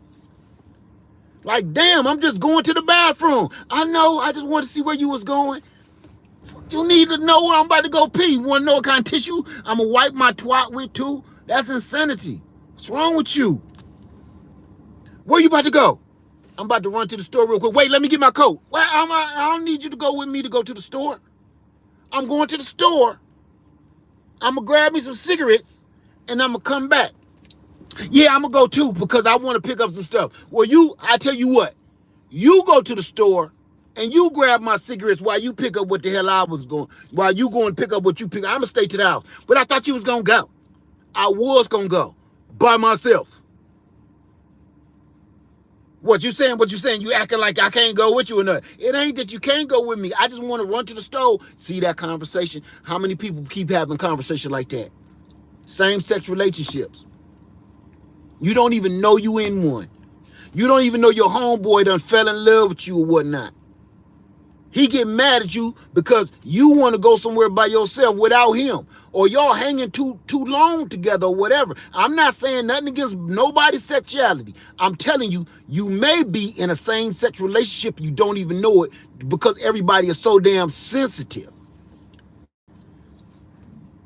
Everybody's so sensitive now. I watched the damn, what is that? Not First 48. One of them crime watch TVs. Well, homeboy got smoked. He got smoked because he didn't know his friend was in love with him. Have y'all seen that with Crime Watch TV? It was a case where a homeboy, him and his friend, they lived together. They was roommates and everything. And there was no, that I know, zipper sniffing going on at all that I know, okay? But the friend, the one dude that got smoked to end up, laying in his own juices, kept telling his sisters that, like, oh boy, getting a little too close. I'm thinking about moving out. He getting a little too weird acting and stuff. You know what I'm saying? Everywhere I go, he want to go. Everything I do, he want to do. You know what I mean? So he started feeling a little iffy about homeboy. Like, he even had to tell him, I'm straight, right? And dude got mad, like, dude, you acting like I'm, flaking off. Nah, I'm just saying, son, you doing too much. Long story short, he ended up smoking dude because dude was trying to move out. They were sharing an apartment. They was like in school or something, you know what I'm saying? And they was sharing the rent. And he was trying to move out because he was like, dude, a little too weird, a little too, he wanted to hang too close. And he ended up not going back to the apartment, so he hanging with his other friends, right? And dude show up like, man, where you been? And he like, what you mean where I been? Yeah, where you been, man? Like, I've been calling for you. I've been looking for you, dude. You ain't hit me up in like 2 days, man. What? I don't owe you no money. I'm just saying you can at least call and check in, you know what I'm saying? Nope. He killed him. He didn't even realize, man, he fell in love with you, man. Y'all don't never leave each other's sight. And you don't realize you fall in love. You can accidentally fall in love with people, man, when you're around them too much. You don't even realize it. It go beyond friendship. People don't realize, and people these days ain't taught the difference between falling in love and friendship. It's a difference. It's a thin line, but damn it, it's a difference. And people ain't being taught that thin line between friendship and falling in love with somebody. Next thing you know, you in a same-sex relationship. You don't even know you in one. Or you in a heterosexual relationship and you don't even know you in one. I worked in the medical field, and I'm going to tell you this about the medical field. I know we all off. We might as well, I'm going ham now. I worked in the medical field, and anybody that works in the medical field knows one thing about the medical field. It is true. You got to watch your ass. You got to watch yourself because you end up being in relationships with your coworkers and you don't even realize it because you're there for anywhere from damn 12 to 16 hours a day. You're there in the early mornings and you're there in the middle of the night. It's only y'all helping each other, save each other's lives and saving the lives of other people. You literally have to sleep with one another all at this nursing station. You have to talk, and everybody knows your most intimate details and secrets in this nursing station. All of y'all seen each other butt naked, whether you wanted to or not, because you either been puked on, spit on, shit on, peed on. Somebody done seen you naked. Somebody had to help you get these toxic Avenger clothes off of your body, and one of your coworkers saw you naked, and the pride goes out the window. All of that, oh man, I don't want you to see me naked. That's out the window. You don't realize, man, these people that you work with in the medical field ends up becoming kind of like what they call it, like work wife or work husband. I know that's a funny word, but it's real, and you don't even realize it. Especially if you don't got nobody at home that really backs you up or really supports you. You end up having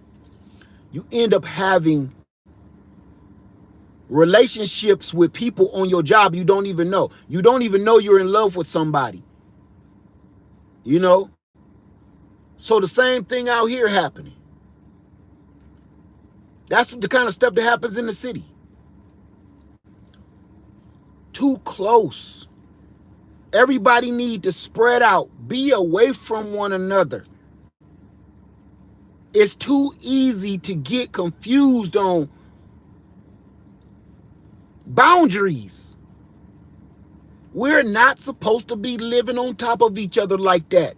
It's not just biblical, it's spiritual and it's natural. We are not supposed to be we ain't all supposed to be living in here like this. Y'all seeing why people shooting each other up? Because they in the middle of the city. Everybody angry. Everybody broke. Everybody hungry. Everybody trying to get some. Everybody trying to get to the next level. Everybody trying to get to the next day. Tensions is heightened. One person got a little more than everybody else, you gonna get robbed. One girl come out in some spandex, you gonna get got. You don't know what's going on in people's mind 24/7 in the city with all that anxiety and tension going on. You don't know what people's breaking point is. You got to get away from other people. In them cities,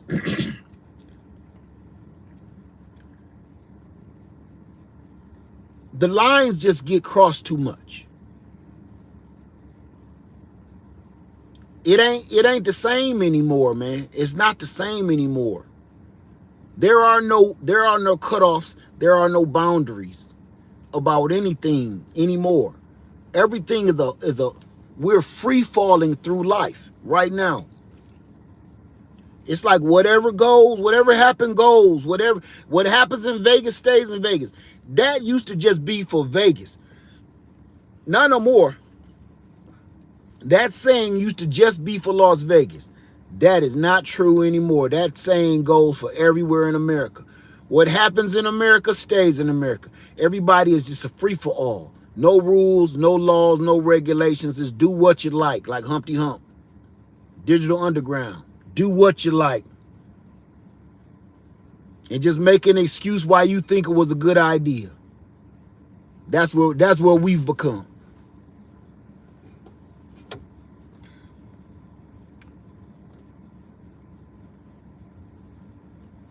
So I'm sorry, y'all.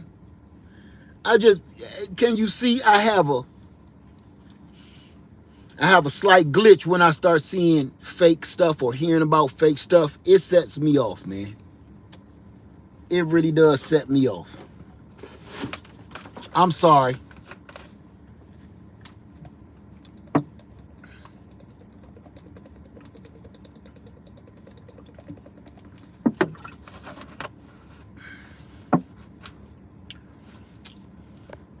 I know this is a stupid question, but any questions?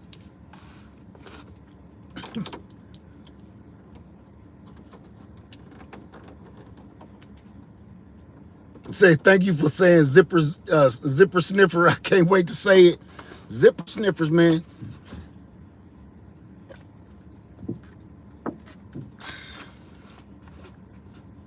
Say, Lid, you shouldn't be eating that pork. You be sniffing zippers. Just coming in, what's the topic? The topic is all about you, Robbie Thomas. We've been talking about you for over an hour. You missed it. Let me see. Felicia say I was always told the most important thing you can have is land. It's the truth. And a relationship with the Most High. Come here. Come on. Come on.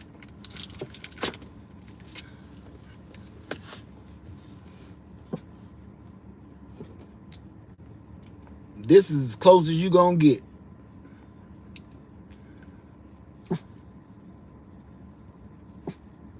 Say go on here with the trademark zipper sniffer because you can't get it out your head. Zipper sniffers. That's what, but they quick to call you something, ain't they? They quick to call you out on what you do right or wrong. I'll stop eating pork chop sandwiches when people stop sniffing zippers. They ain't gonna never stop that. Never.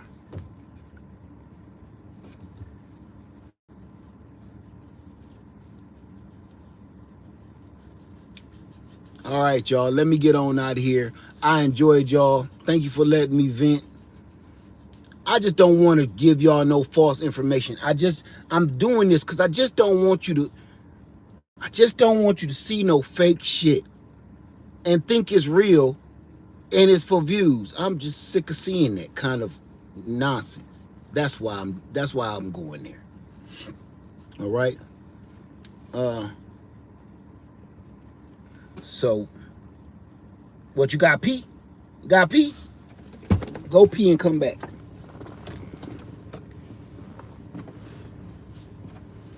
All right, TLC in the garden. All right, y'all. Y'all have a wonderful day. Let me go finish loading up the rest of this garbage. I got a long trip. I'm procrastinating because I don't feel like driving there that long. Christy said, I've been out on my land more after watching your videos. Okay. And talking to old time farmers. I'm not an old time farmer. I'm new at this too. But I can tell you one thing. There's a, come on away from that red ant hill. There's a level of fake in this right here. You know, I know a lot of good homesteaders. Come on, come on. I know a lot of good homesteaders here on YouTube. But don't nobody watch them because they ain't doing no stupid shit.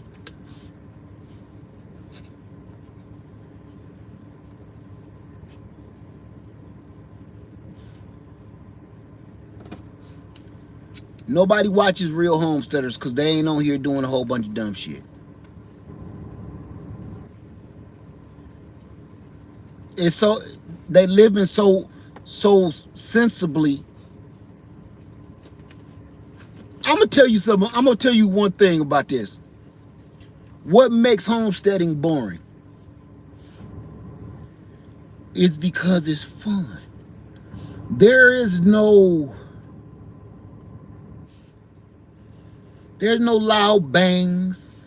There ain't a whole bunch of noise. Let me cut this truck off. You can hear it. Listen. There's no noise.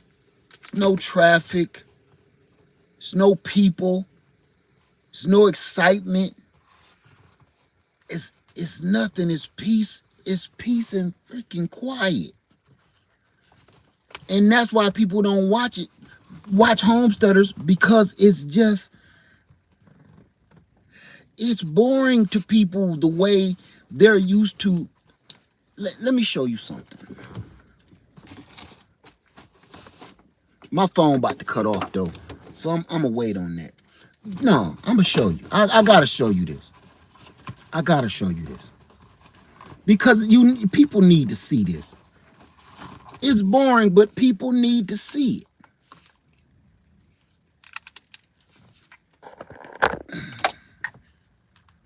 Hey, swooper like me, I just seen your name. Okay, I got a couple batteries left. I got a little juice left.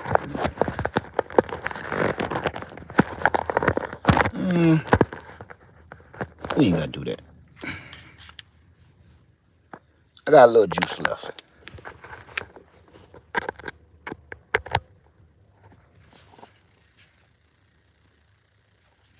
Okay. Can y'all see me okay? Come on, baby.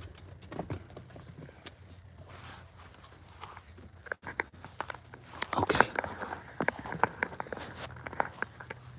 It's nothing. It's nothing to scream about. I got my woods. Well, let me get this back together.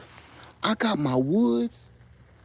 I can go anywhere I want to. I know this is all y'all see. Y'all all only see this acre of the opening. But I can go anywhere I want. I can go in these woods and be in these woods all day or days at a time and still not see people. Get back here. I don't have to be listening to people. Let me take you over here.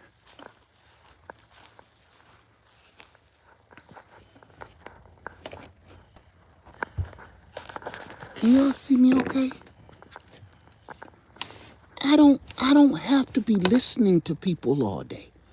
What the hell would you want to be? You know what? Here's the funny part. Come here. Come here.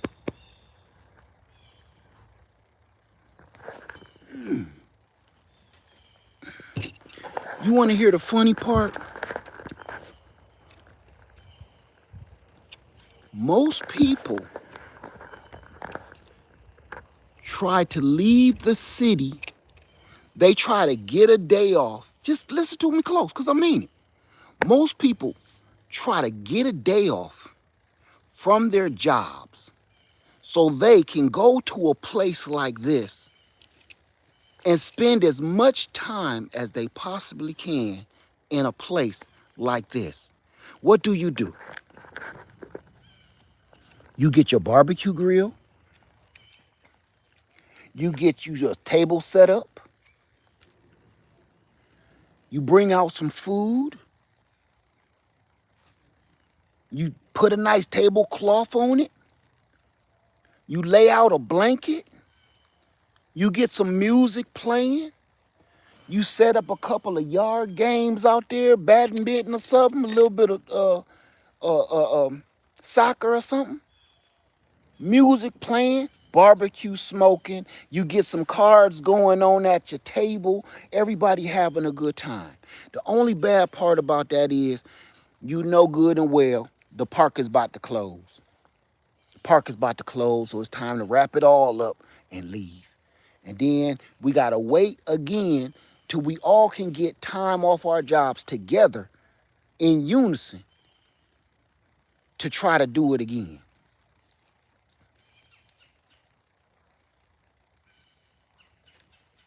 Look at this. I'm the opposite. I'm doing the opposite.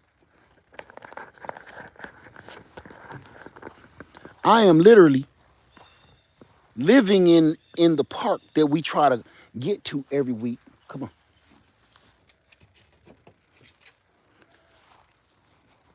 Living at the park that we try to get to every week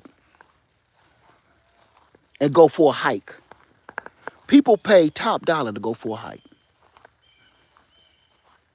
don't they?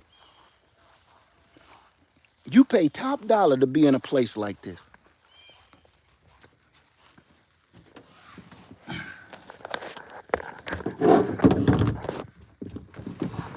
Come on. You pay top dollar. You go buy tickets. You go buy admission slips.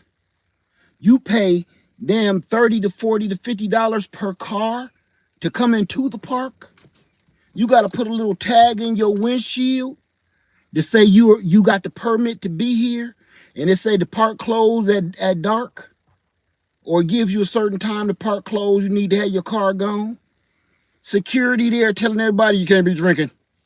No alcoholic beverages. You can't be smoking. No weed.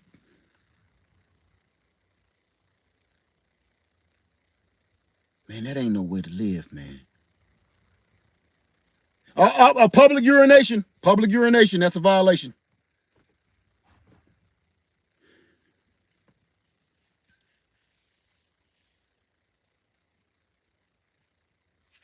Do you understand what I'm saying? You still ain't heard nothing, have you? Listen, nothing.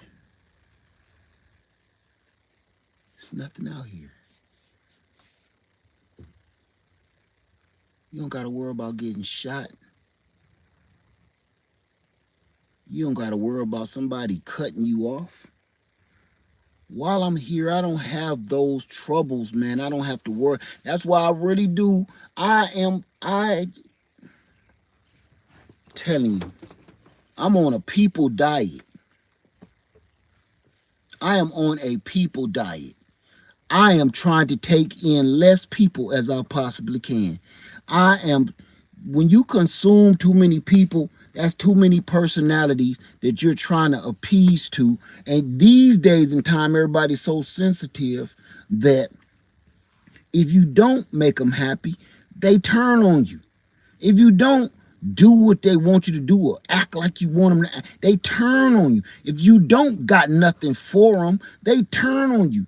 These people these days, if you don't do for them, give them something, they all want something, then they turn on you. Or even better yet, these days in time, if you're too nice, now I've had this happen over the last few years. If you're too nice, people think you want something from them. I can't make this shit up. Let me cut this back on pup. Because the mosquitoes is getting us, baby. These days,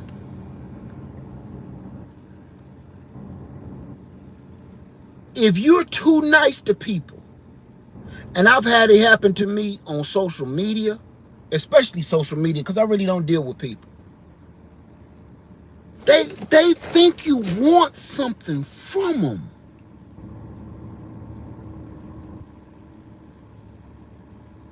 Because they say they too nice. He too nice. I'm going to tell you something about me. And everybody in my real life that knows me in real life can tell you too. I don't want shit from nobody. Respect me like I respect you. I don't want shit for... Listen to me. Listen to me close. You don't got shit I want.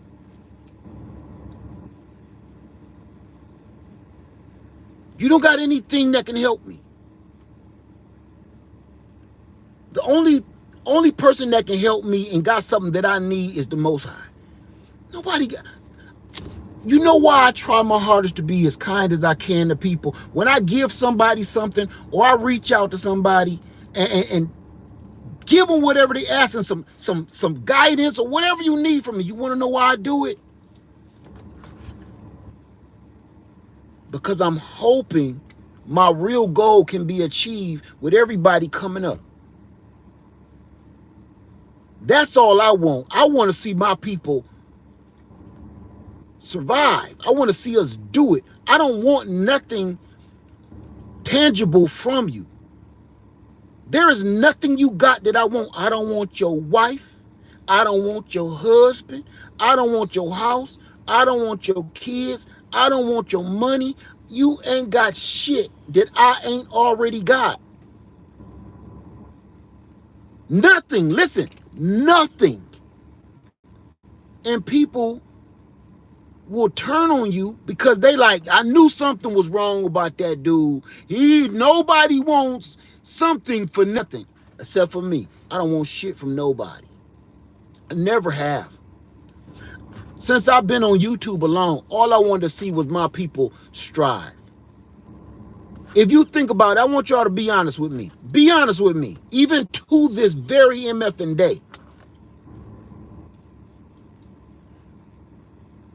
What other content creator have you seen to try to help the rest of the community? Taking a loss, they are taking a loss for themselves while they're helping the rest of the community and receiving nothing in return. Nothing. If I was one of those content creators that blew up and just I blew up, and I'm not mentioning nobody, I'm not talking to nobody, I'm not talking about nobody, I'm not boosting no names, I'm not boosting no channels, I'm not saying shit, I'm just trying to get to 1 million subscribers. How many other content creators out there do that? None. Because they know every time that you share your victory, it takes something from yours. If you gas up somebody else's engine, that means that's that much less gas that you got to make it to the stars. If you hand somebody a little bit of your fuel, you can't make it to the top because you ain't got enough fuel to make it to the top. You just passed your fuel off to a few other people. But for the life of me, people always say, he wanted something. He got to. Nobody is that nice. No, he got to be up to something. He got to be tricky. He got to be, and for the life of me, I've been hearing this for years, and I always was like, I wish they really knew it could see my heart. I don't want nothing from none of y'all. Never have. You don't have anything I want. You don't have anything I need, nor do I want. This is the thing. These days and time, you try to make friends, and what happens is, I told y'all about the blurred lines, right? the blurred lines of people falling in love with you and whatnot, right?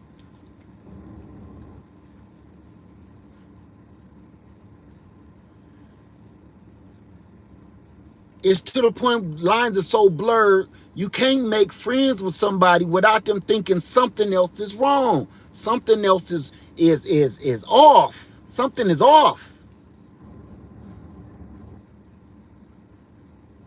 And they don't realize you can't build a community unless we know each other. I ain't saying we gotta hang out all the time. We gotta know each other though. But no, you gotta be something. Nobody's this nice. Nobody's this kind.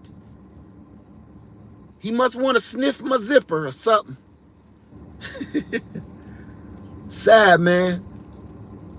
And that's one of the reasons why it's so hard for us to really truly become a community, because we're always in competition with each other. And we think it's a competition. It's a quiet competition. One person, when they see you, really seem like you helping, but then they start saying, but he wants something. Guard your grill. Then it becomes a competition where when a person think you want something from them, they feel like, I better say it first. I better do it first. I gotta do this before them. I gotta say this before them. Next thing you know, they've made it into a competition where it was nothing more. Listen, you compete with rivals. I never wanted to become rivals with anybody. You can't build a community if all you have is ops. If all you have is rivals, you'll never build a community. One man cannot be strong alone. You just can't. Look, one of the strongest men to walk the earth was Jesus. He couldn't pull it off. The Son of God couldn't pull it off. So what make you think you can pull it off all by yourself? You can't. And until we build a community and stop being in competition with each other, like we both fighting for the master's lemonade, we'll always be singled out like this. And that's what we've become. It's like we all on the porch fighting to see who gonna pour Mazda's lemonade. I made it real sweet for you this time, boss. I poured extra sugar in it. It's like, man, we'll never come together and topple over the real ops that's against us because we so busy fighting amongst each other because we don't trust each other. Because we always think we want something from each other. I don't want nothing from nobody. Nothing.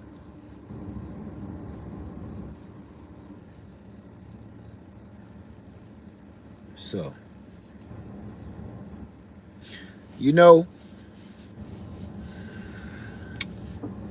all I can say is, boy, we in a lot of trouble.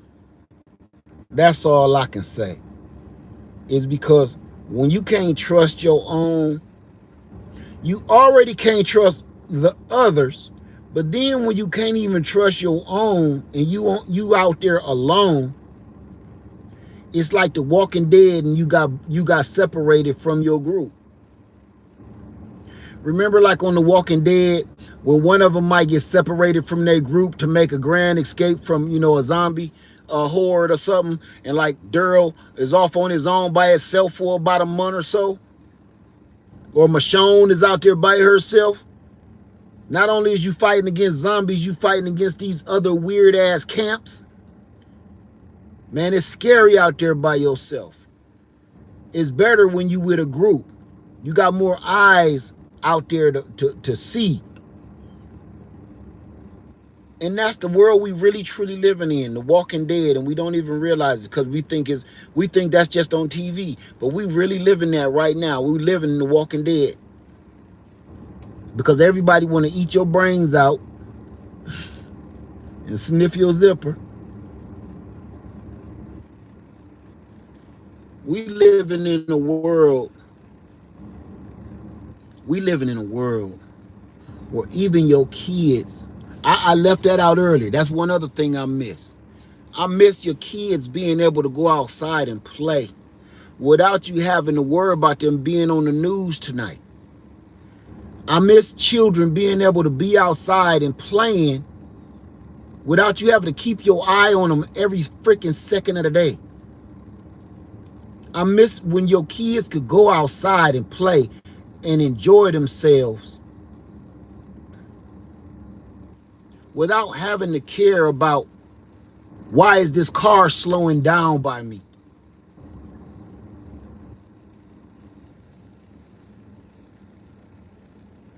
You can't take your kids out of your sight these days. So our children will never know what we knew. Our children will always feel like they in danger. Imagine this. Imagine this. As soon as your children are born and they get to a certain age where you really start teaching them real stuff, the first thing you start teaching your kid is about predators. So from pretty much the time your kids start really learning on how to be walking around the house by themselves, they're in fear. Have you thought of that? Our children are being raised to be taught to be fearful of something. That's one of your first things you're taught. Be fearful of strangers, be fearful of people, be fearful of being outside by yourself. Always watch your back, never bend down, tie your shoe too long, keep your eye on swivel. We teaching our kids to be afraid to live. And our children won't know what we knew. And that is, our children will never know what it feels like to be a child. Because they have to grow up so fast. They have to learn so much so fast that they'll never know what it's like to not have a fucking care in the world. Our children now will never know that. I probably was the last generation of children to not have a freaking care in the world. I'm not thinking about nobody stealing me, robbing me, touching me, fondling me, snatching me, killing me, nothing. I didn't have to think about that, nor did my sisters, my brothers, didn't have to think about none of that gruesome shit. Ending up in the trunk of somebody's Buick. Nobody had to think of that. Now, that's an everyday thought that children have to think about. Oh, God, you know what? Getting back to, I remember, you know what else I remember? I remember when the scariest thing you had to worry about going to school was getting an F. The scariest thing you had to worry about at school was getting an F. Failing a class, getting a bad grade and getting laughed at by your friends, going to school and having some buddies for shoes, some no-name brand shoes was the worst thing that could possibly happen to you. Going to school and having your polo on, the polo man you sold on your shirt yourself, and you're going to get cracked on. That was the scariest thing in school. And now kids got to worry about going to school, making the grade, not having to, I'm going to get onto that in a second, not getting shot up, making sure you looking at everybody and listening to everybody and looking at what everybody is drawing. You can't even freaking focus on learning because you're trying to figure out, why do Tommy keep on drawing guns and blood spatter on his homework? You ask little Tommy, hey Tommy, what you drawing? Nothing. Oh, yes, this is going to be a rough test. I hate tests. I don't like tests, but I don't hate them. So you're one of those. One of who? One of who, Tommy? Please, Tommy. When? Just let me know before you pop off, okay? Kids got to worry about getting shot up at school. Can I tell y'all something? I'm going to tell y'all something privately. I'm going to tell you some of my personal private information that my son told me that I had to apologize to my son when we was out on the land. He told me a story, and I'm going to share it with you, that I had to apologize to my son because I never known. Because I wasn't raised in the era with such horrible shit. I used to get mad at my son because sometimes my baby boy would come home early from school, and I'll be like, man, what you doing home from school? It's around high school. What you doing home from school, man? You skipping class? Yeah, I just cut one class. This why. He had to do.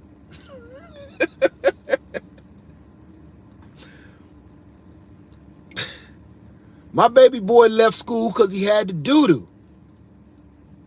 So he would hurry up and come to the house during lunch or come home early so he can do. I used to go at him so hard. Man, you can't be leaving school just so you can come drop a deuce. Man, is you crazy? You ain't got enough time to run all the way back to school. Now I got to stop and take you all the way back to the school. Man, is you done lost your mind. All the teacher is calling. Oh, he's leaving school early. He wasn't allowed to leave. He didn't get permission slip to leave. Now I got to go talk to the damn principal about you leaving the school because they think you might be a damn terrorist. So I was getting on my son, right? All these years, for 4 years, I've been cussing him out about leaving school because he had to do. He got his papa guts, so he got his papa tender guts. So eat a little something too spicy, he got to go. We don't got the kind of guts that can wait.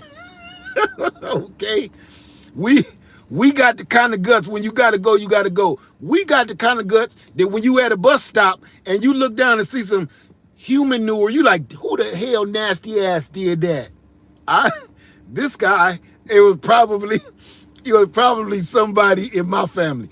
We got tender guts, so when you gotta go, man, drop them and plop them. That's all I can say. So I'm getting on my son about leaving school because he had doo-doo all the time. He getting in trouble because he keep leaving the school because he got doo-doo all the time. He getting written up and getting suspended from school because he got doo-doo.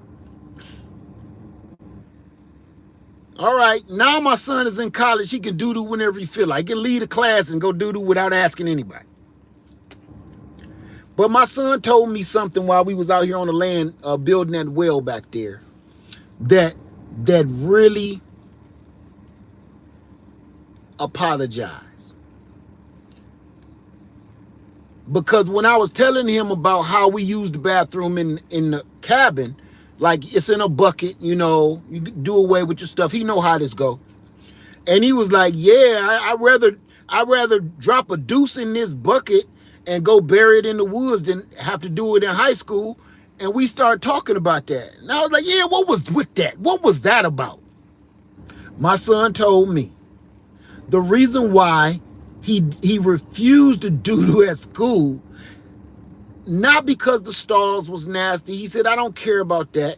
Not because other people was in there doing drugs and stuff. No, he said because they'll make a meme out of you if they come in the bathroom. The joke was for everybody in high school, that parents, you might want to hear this.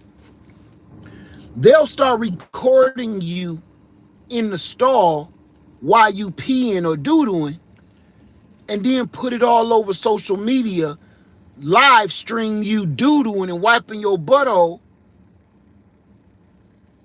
and ruin your life. Because if they live stream you doo-dooing or record you doo-dooing and you have naked, you know what I'm saying? That gets uploaded and you will never get rid of that for eternity. It's out there somewhere captured for eternity. This ain't like when I was a kid where somebody caught you picking a booger or something and it just become a story for a few months and go away. No. This social media shit, when people record these memes, they ruin people's lives and it never, ever, ever goes away. So my son was like, they did that to somebody and he saw them do it.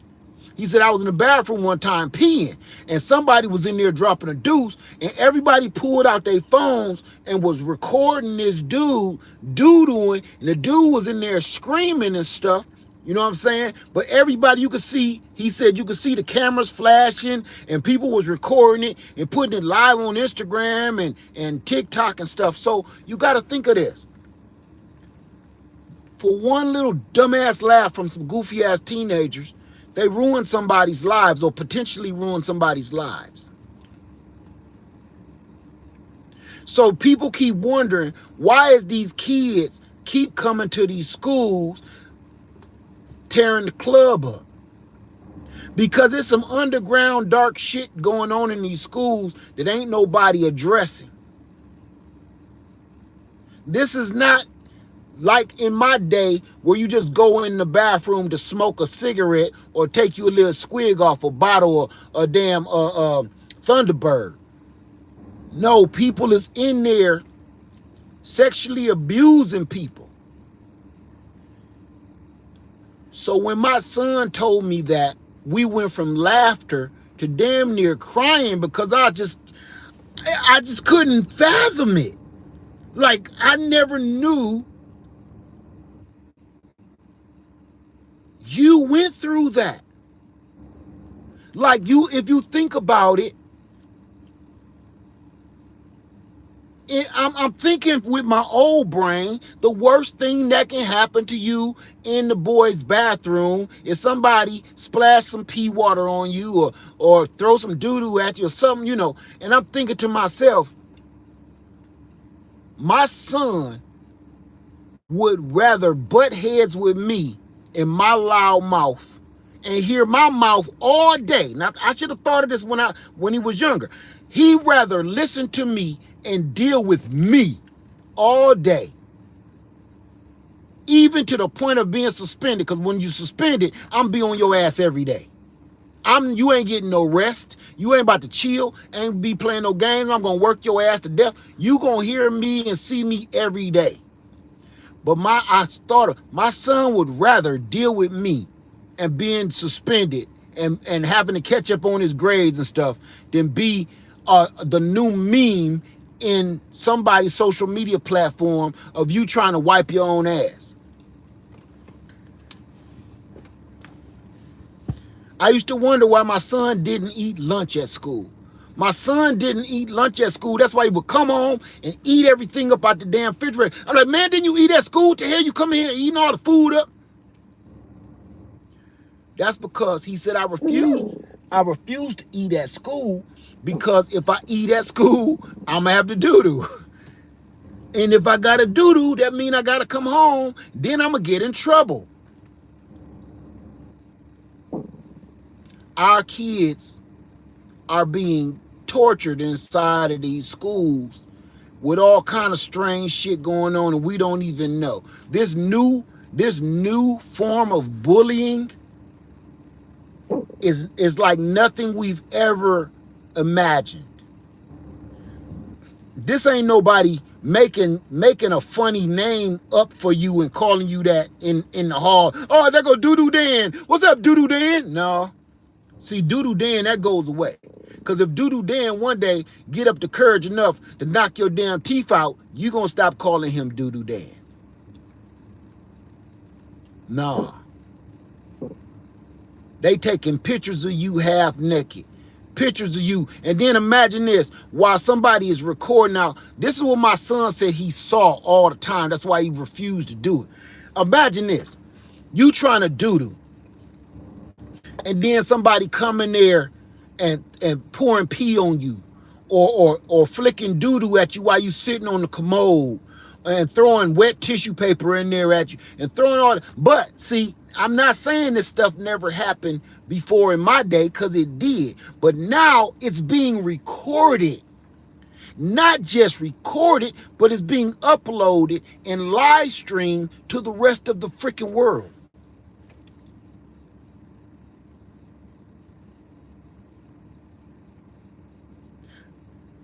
I'm telling y'all all of this because I'm trying to make the point of this is why we need to get the fuck away from everybody. Because everybody has lost their freaking minds. This is okay. See, don't know these kids that keep going up here tearing the club up when they go to school.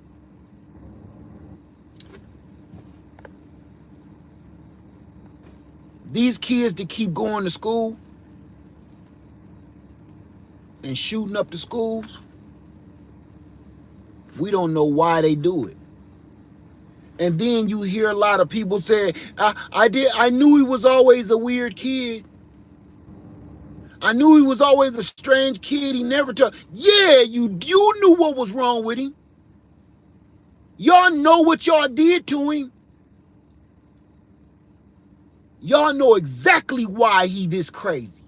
Y'all know exactly why he went this far. I'm not making excuses for these kids doing this, but I'm telling you there's reasons. Kids just ain't this fucking crazy, man. They got reasons, and a lot of it is bullying. And these sad-ass, sorry-ass parents, they keep thinking that their kids' shit don't stink, let them into the school to treat other kids like this. You know how I can tell you, that I can prove it to you? I can prove to you that parents are raising their kids to be bullies and treat other people like they ain't shit, and I can prove it because all you gotta do is look at the political climate of today. It's people out there that think people like me ain't shit and they better than me. We make the same amount of money, we live in the same area, they just look different to me, so they feel that I'm not shit, I'm not worth shit, and what I say don't gotta matter. And they're teaching their children that same shit. So what that does is, the way they're trying to bully people all the time into believing what they believe, their children are trying to bully people in those schools the same way. And everybody, children ain't that strong. If you have children, you know you have a strong, outspoken kid, you have a quiet, reserved kid, and you might have one of them little weirdo kids that just like to draw and shit. You know what I'm saying? They just like art. I see that too, pup. I ain't seen a cat around here in months. Some of these kids can't fend for themselves. Some of these kids can't speak up for themselves. All of these kids ain't outgoing and can defend themselves and speak for themselves and speak up for themselves. They're not so outgoing where they tell it's easy for them to say no to people and go to hell.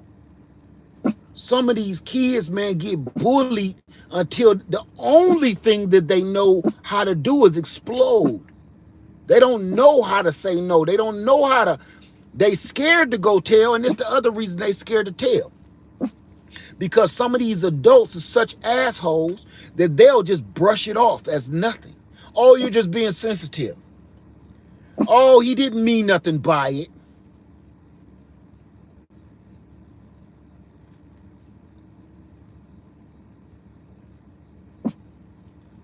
Oh, go back to class. Oh, he just called you doo-doo Dan. That's not hurting your feelings. Oh, get your panties out of the bunch.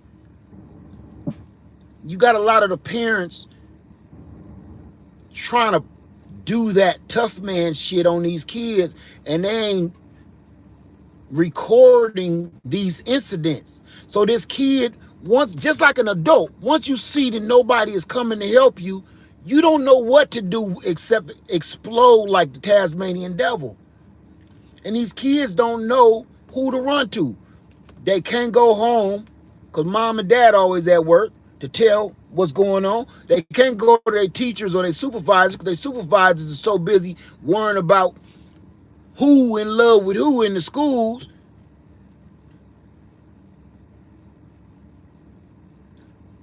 My whole point is this. I don't want to live in the city no more. And as you can see, I go back to my house periodically. But I'm telling you, I don't like being there anymore. You know, I don't. I don't like being around. Maybe I'm getting old. I don't know what it is. Maybe I'm just getting set in my ways or whatever it is. I don't like being around people no more like that. Not in 2025. Not in 2025. Because people done lost their ever living minds. The children done lost their minds. The grown-ups done lost their minds. And I don't want to be nowhere around them when they pop off, when they start to lose it or throw their grown-ass tantrum. I watched a man on the news the other day get in an accident,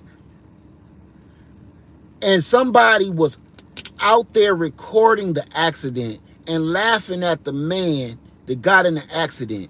And the man was so triggered by them saying, aha, aha, he tore his car up. The man was so triggered, he busted his own windshield, slammed his own head into the hood of his car, kicked his car, broke out the windows, and dented up the hood of his own car because some kids was walking by, some little teenagers walking by recording him saying, aha, that's why you tore your car up. Aha, nana, nana, boo, boo. This grown-ass man let some little punk-ass teenagers make him lose his shit like that. I'm sure the way he was hitting his driver's side window and it didn't bust, I'm sure he broke his fingers, he broke his wrists, he broke some stuff in his wrist. And then he busted the damn windshield with his head and his hood of his car with his head. Did y'all see that? Those are the people that's walking around us every day. The people, they fuse can be lit just like that. By saying the same stuff we grew up with. Ah, ha, ha, ha, ha. Nana, nana, boo, boo. Nah. Wow, that triggered a grown-ass man. The reason I'm bringing that up because that just let me see the people that I walk around every day. You don't know who's this crazy, who's this out of their money, out of their mind. The further I can get away from people, the better. I don't even want no people at my funeral. Don't even tell nobody. I told my wife, don't tell nobody. Don't make no announcement, nothing. I even want to be at peace when I'm supposed to be at peace. I don't want to hear nobody crying and snotting and shit. Y'all ain't even got to show up if you don't want to. Just don't, man. I don't want nobody around. You know? I know that's right. I don't just leave me in that casket. Put me back there in the janitor closet or something for the day. Don't have me skip school on funeral. I don't even want to show up for my own funeral. Because people have lost their way.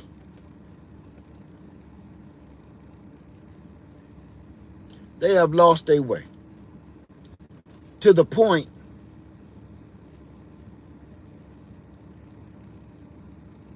somebody gets shot up every day.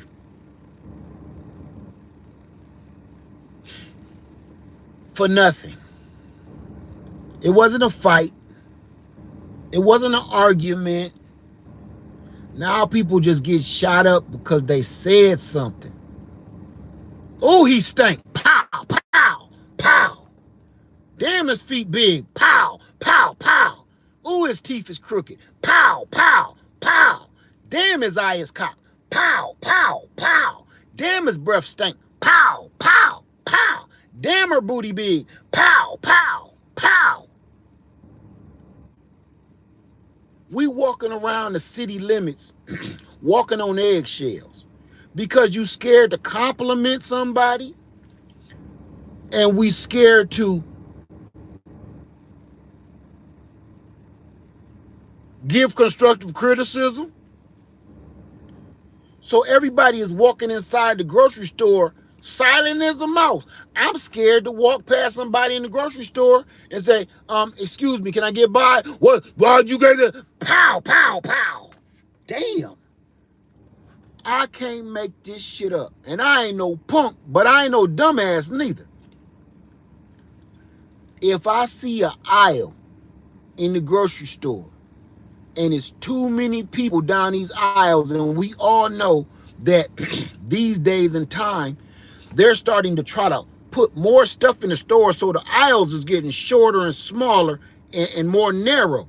So no matter where you at in Walmart, you got to go around people, no matter where you are. Every aisle in Walmart now, you can damn near get one good cart down, right? I'm scared to go down them aisles. If I see too many people down the aisle, I'll wait. I'll come back if it's too many people in the checkout line, either I'm waiting or I'm leaving.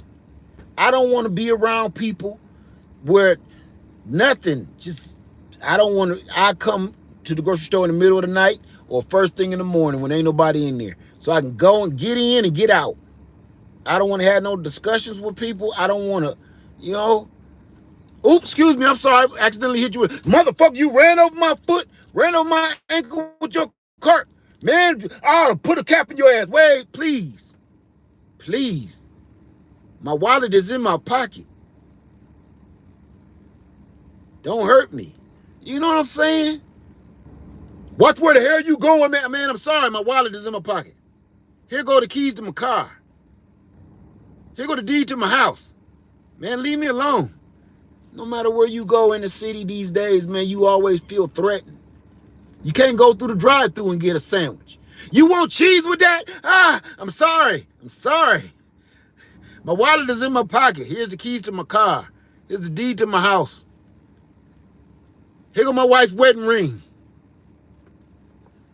Everywhere you go, everybody is so freaking threatening and mean, short, and short-tempered.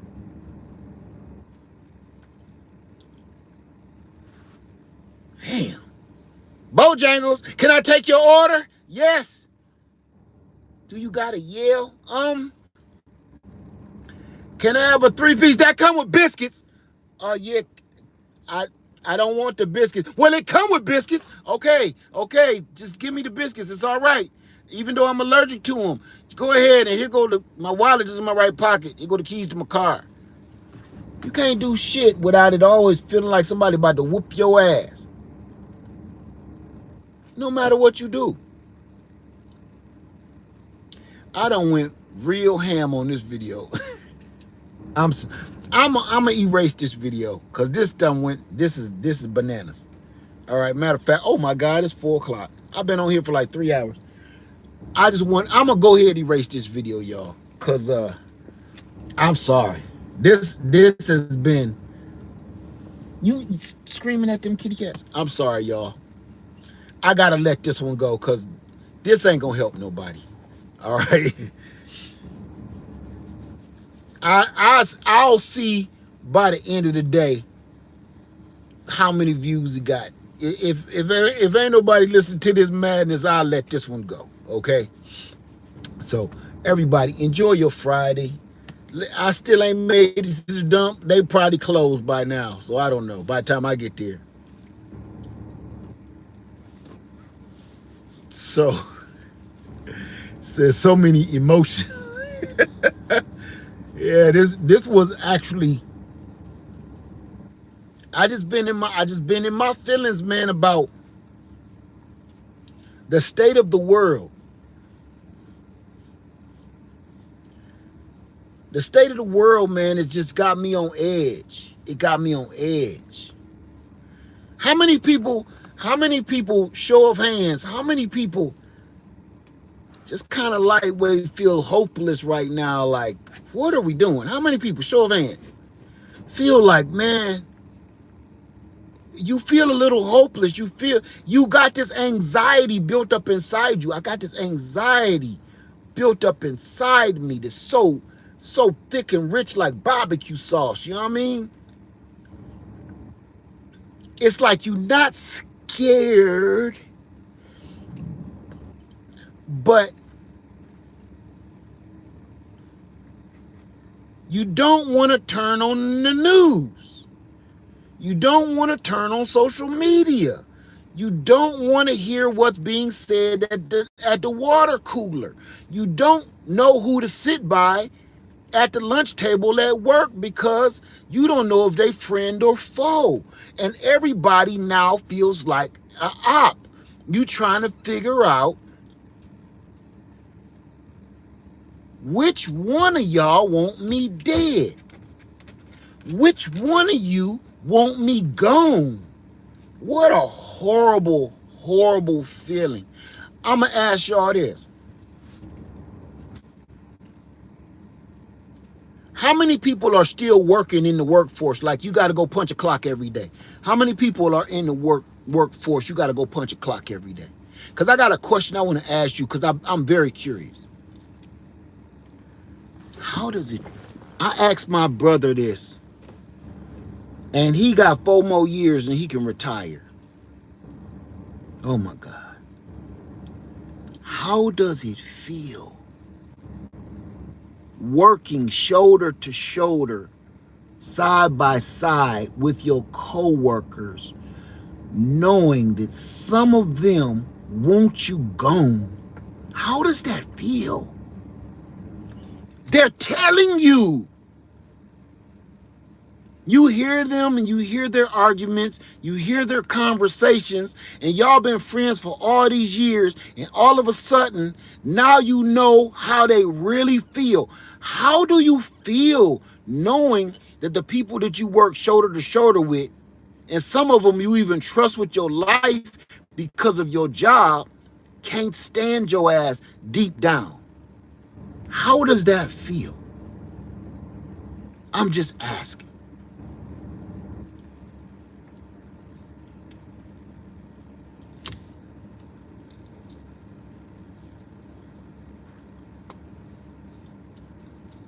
When I was at the post office, I worked next to this guy.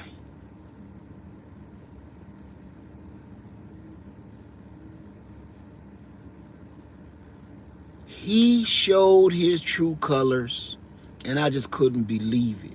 Because I really looked up to this dude because he was very knowledgeable. Let me see. Say, man, some family would. Let me see.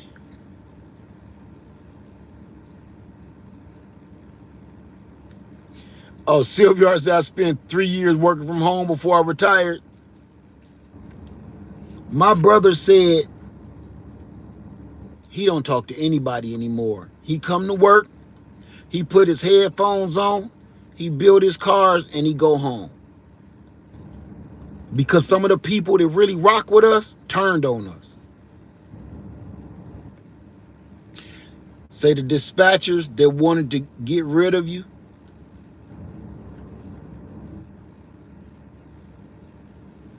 Say on the team meetings, it's sickening. Can see the hate from the boss, right?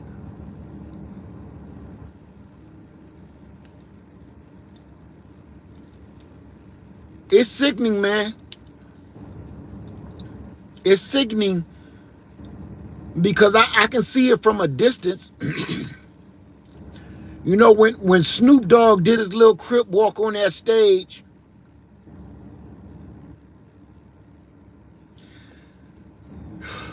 that took a little piece of me with it.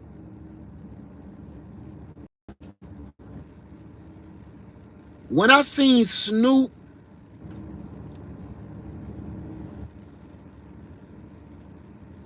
shucking and jiving on that stage,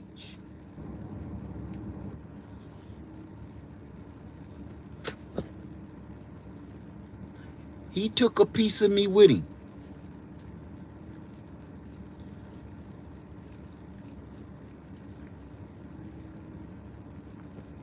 We can stop calling him Uncle Snoop and call him Uncle Tom, because I couldn't believe it.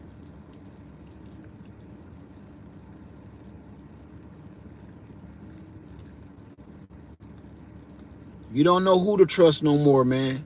What a horrible feeling. What a horrible feeling.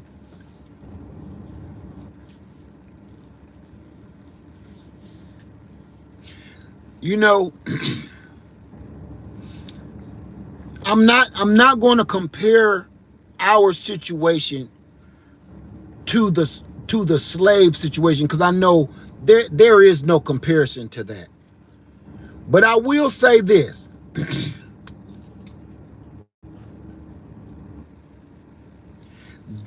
I think we're getting a little taste of what the slaves, how they felt when they was ready to escape and making a plan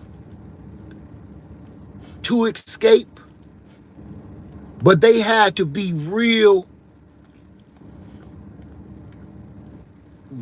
careful on who they talked to and who did they include into their plan of escape. Because some of them would listen to the plan and run back and tell Mazza in the middle of the night. So right when they initiate their plan for escape, the master and the dogs and all the other hunters was out there waiting for them. That's how I feel now, that anxiety of not knowing who to talk to while you trying to make your grand escape. Not knowing who you want to add to the escape plan, because they might be the master's pet.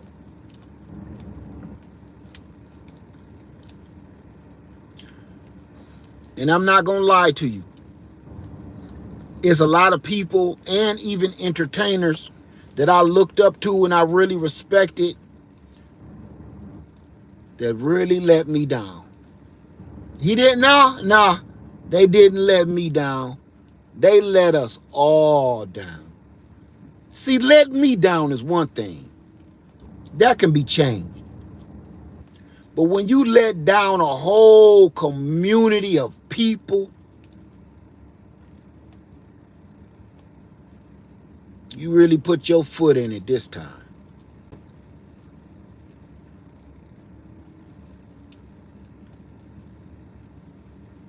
You know.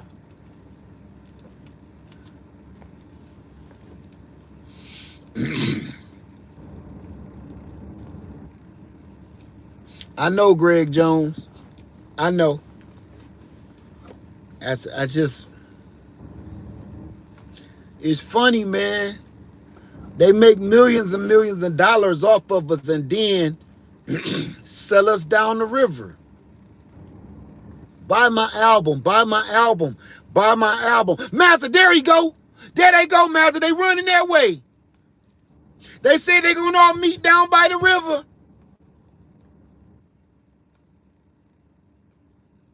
Boy, that hurt me bad.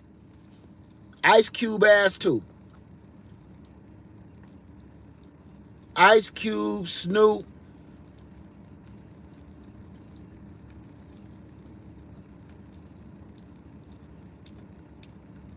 I can't stomach them mugs, man.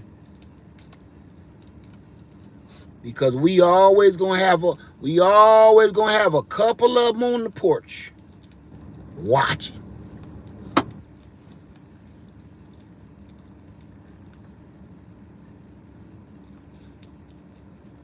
But you gotta ask yourself though, is it really a surprise though? Let me break this down. Is it really a surprise to us all? Because when you think about it, let's be honest with ourselves. In this era, to get into Hollywood, we all know somebody want to sniff your zipper. I don't understand why people even still want to be rappers, why people still want to be singers, and why people still want to be actors, and people still want to be athletes when you know what the cost is. They're asking you, they're asking you, they're telling you what the price is.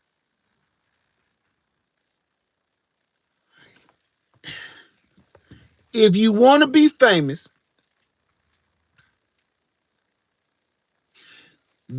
you gotta pay one or two ways. They only take two different currencies. You either gonna pay with your whole or your soul, or both, depending on what you want to become. In 2025, to be the next A-list actor, singer, dancer, entertainer, athlete, you're either going to pay with your whole or your soul or both. Why am I saying this, and why am I standing on that like I mean? I'm going to tell you why. And I could prove it. How on God's green earth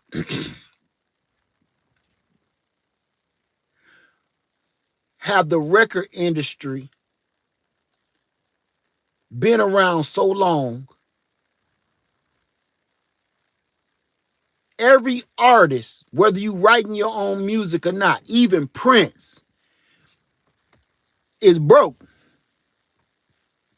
When you sold over your career millions upon millions upon millions upon millions of records, you got all these gold, platinum, diamond plaques in your house of all the millions and millions and millions and millions of copies sold, but you broke. How is it that you've written, produced, managed all of these songs yourself, but you don't even get no royalties off of the songs that you created? How is that legal? How is it that you've been working your whole life since you was a child, but you broke? Now, and I know I'm going down conspiracy theory alley, so tie a rope around me because I'm going to dip in and dip out. I'm going to dip down conspiracy theory alley for real quick. Every single time, now pay attention, I mean it. Just do the math. This conspiracy is not factual, okay? Conspiracy theory alley, I'm going down. Every time that an artist starts waking up to them being robbed, they end up dead. And it's always something weird. Michael Jackson started fighting for his music and fighting for the rights of his music and wanting to own his masters and all of that. What happened to Michael Jackson? He ended up talking about some drug overdose. Prince, the last real thing we saw Prince accomplish was him owning his own masters, owning his own name, owning his own music, owning his own royalties. Prince died. Drug overdose. Left Eye Lopez from TLC. She exposed the industry of why they broke as hell. She ends up saying, screw this. I'm going to Belize. She died in a car accident. Every time that somebody is about to expose this industry of the horror that's going on behind it, they end up somewhere stinking. Whitney Houston, when Whitney Houston starts sobering up and getting her life together and talking real shit, she ended up dying in a bathtub. And you want to hear something crazy about that? I don't want to hear no Whitney Houston disrespect, because she was one of the greatest singers of all time. And I'm going to tell you why I won't tolerate no Whitney Houston disrespect. I won't tolerate no Whitney Houston disrespect because I know crackheads walking around this mug, still to this day, been a crackhead since they invented crack and still walking around alive and well. I don't know too many dead crackheads.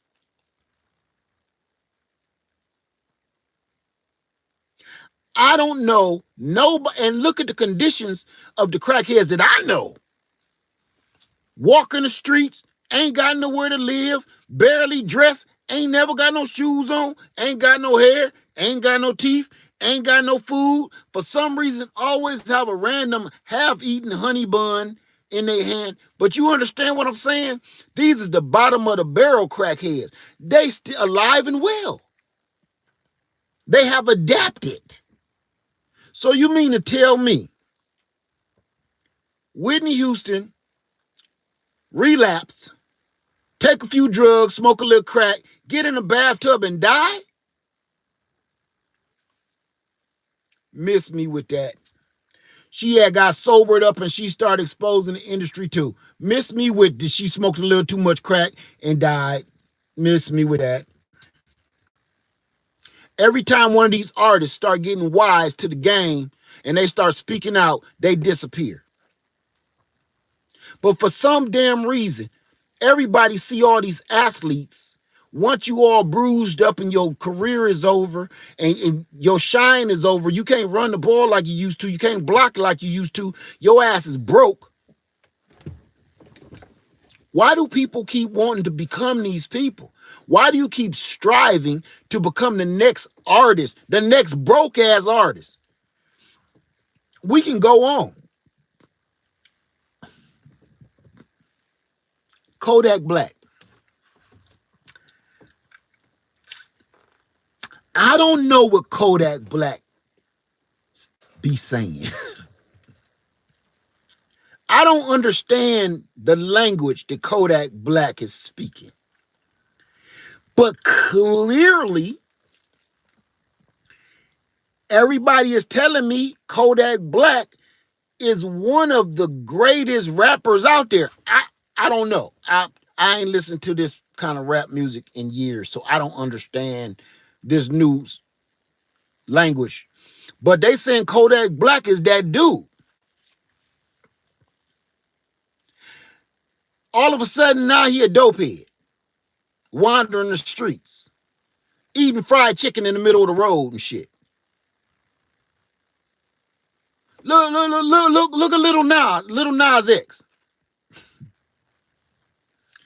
Look at Little Nas X, old time road boy. Now, I'm not saying that he already did not indulge in zipper sniffing. I'm not saying he didn't already engage in zipper sniffing because there were signs. But what do zipper sniffing got to do with you walking down the middle of the street buck naked, beating up police?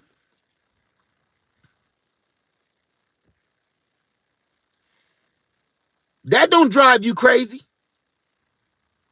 That don't get you locked up. Every single one of these artists end up in prison, doing the rest of their life in jail. Every single artist come out and go to prison, get out of prison, go back to prison. Every single one of them. Every time one of these actresses or actors come out and say that somebody made them sniff their zipper, you never hear from that actress again. You never hear from that actor again. They disappears. If they can't kill them, they'll kill your career. But for some strange reason, everybody want to be the next rapper. Everybody want to be the next singer. Everybody want to be the next actor. But you're not even trying to do your own thing, become your own producer, negotiate your own prices. You're not trying to distribute your own product. You're trying to go the easy route, which is through these major labels where they tell you it's going to cost you. It's going to either cost you your whole or your soul or both. You will not get in Hollywood for free. When I look at Hollywood and all the actors that we admire and everything, it lets me know you did something real effed up to be where you are. There's no doubt about it. I don't care how hard you are. I don't care if you the most gangster. I don't care what. You are not there on your own merit. Because see, I'm not saying you a bad rapper. I'm not saying you a horrible actor or actress. I'm not saying you're a terrible whack-ass athlete. That's not what I'm saying. Because you probably are great at what you do. But you have to pay the price. And this been going on so long that you can't deny it. This been going on for 100 years. You can't deny it now. You can't say I got here on my own. You can't. You had to pay with that whole or your soul or both. There is no reason nobody making good music like Whitney Houston, TLC, and the rest, Boys to Men, Jagged Edge. The list goes on. There is no reason why these brothers should be living in 2-bedroom apartments broke.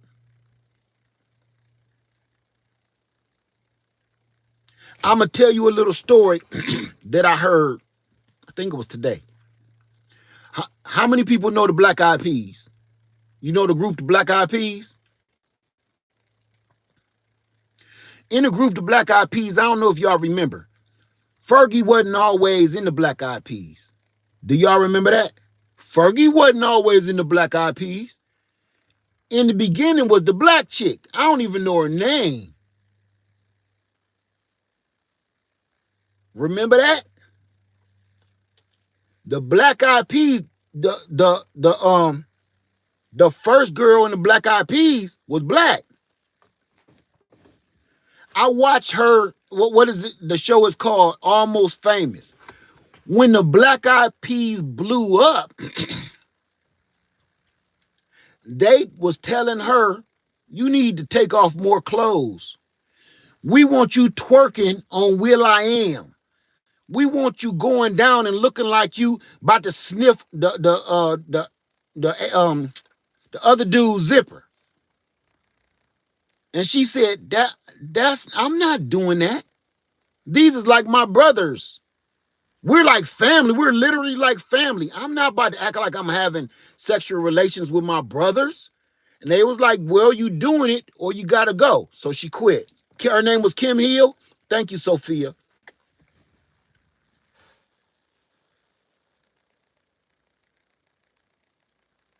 So they was basically gave her alternative.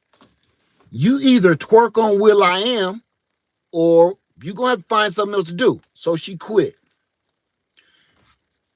In comes Fergie.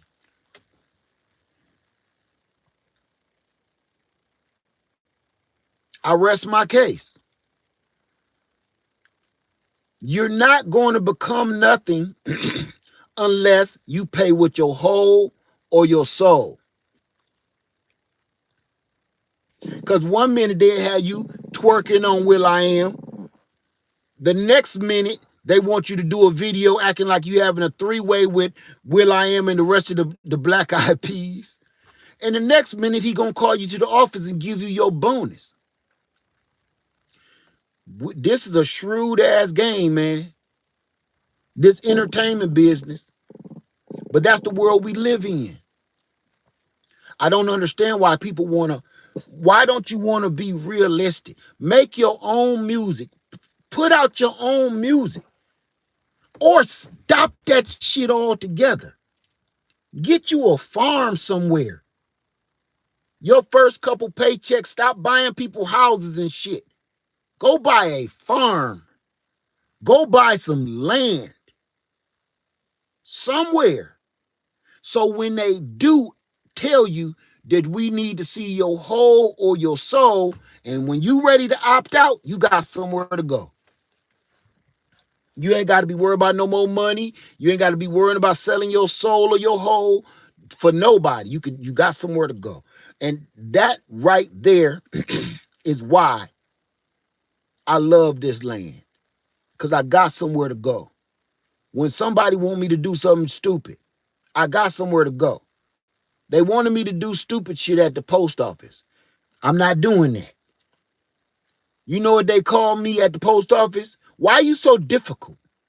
Because I'm not stupid. Stupid people ain't difficult when they being asked to do some weird shit.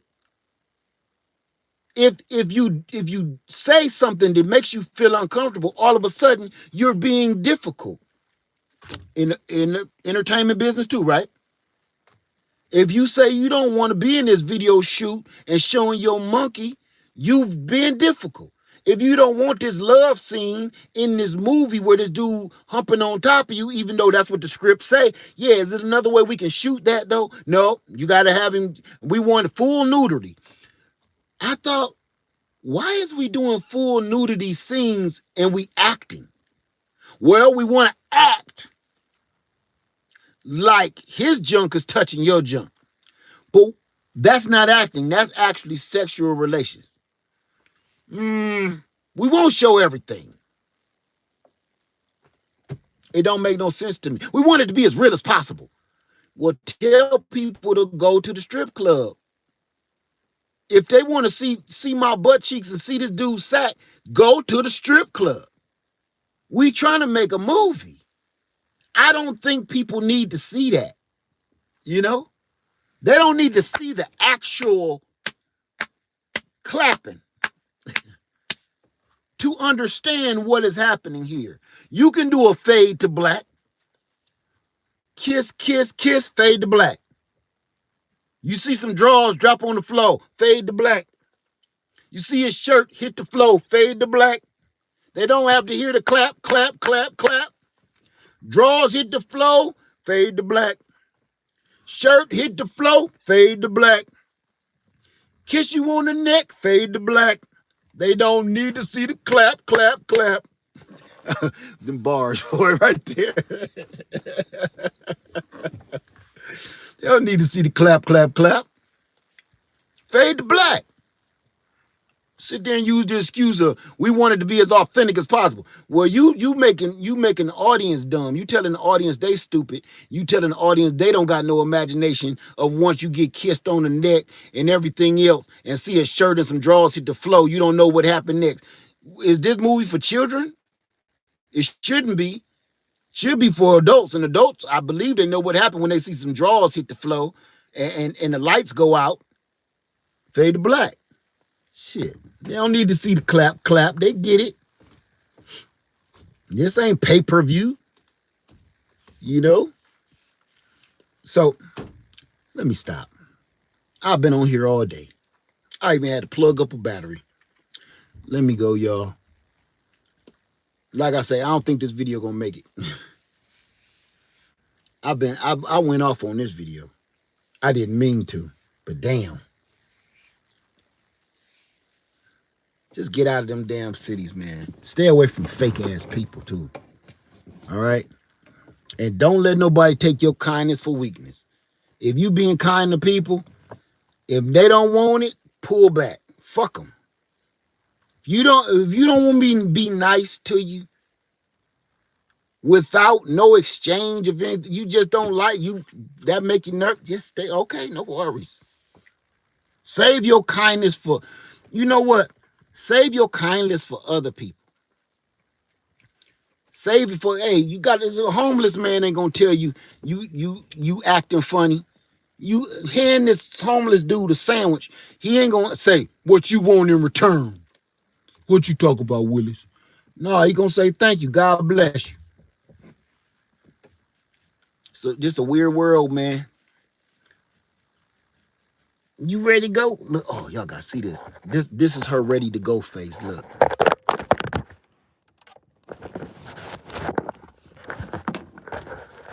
Not that. This her ready to go face. Look. You ready to go? You ready to go? You ready to go? You ready to get out of here? Ready to go? Ready to go? Ready to go? Say, you on the phone too long. Let's go. Ready to go? Ready to go? She look. When she do this, look. She want me to put my hands on the steering wheel. Watch this.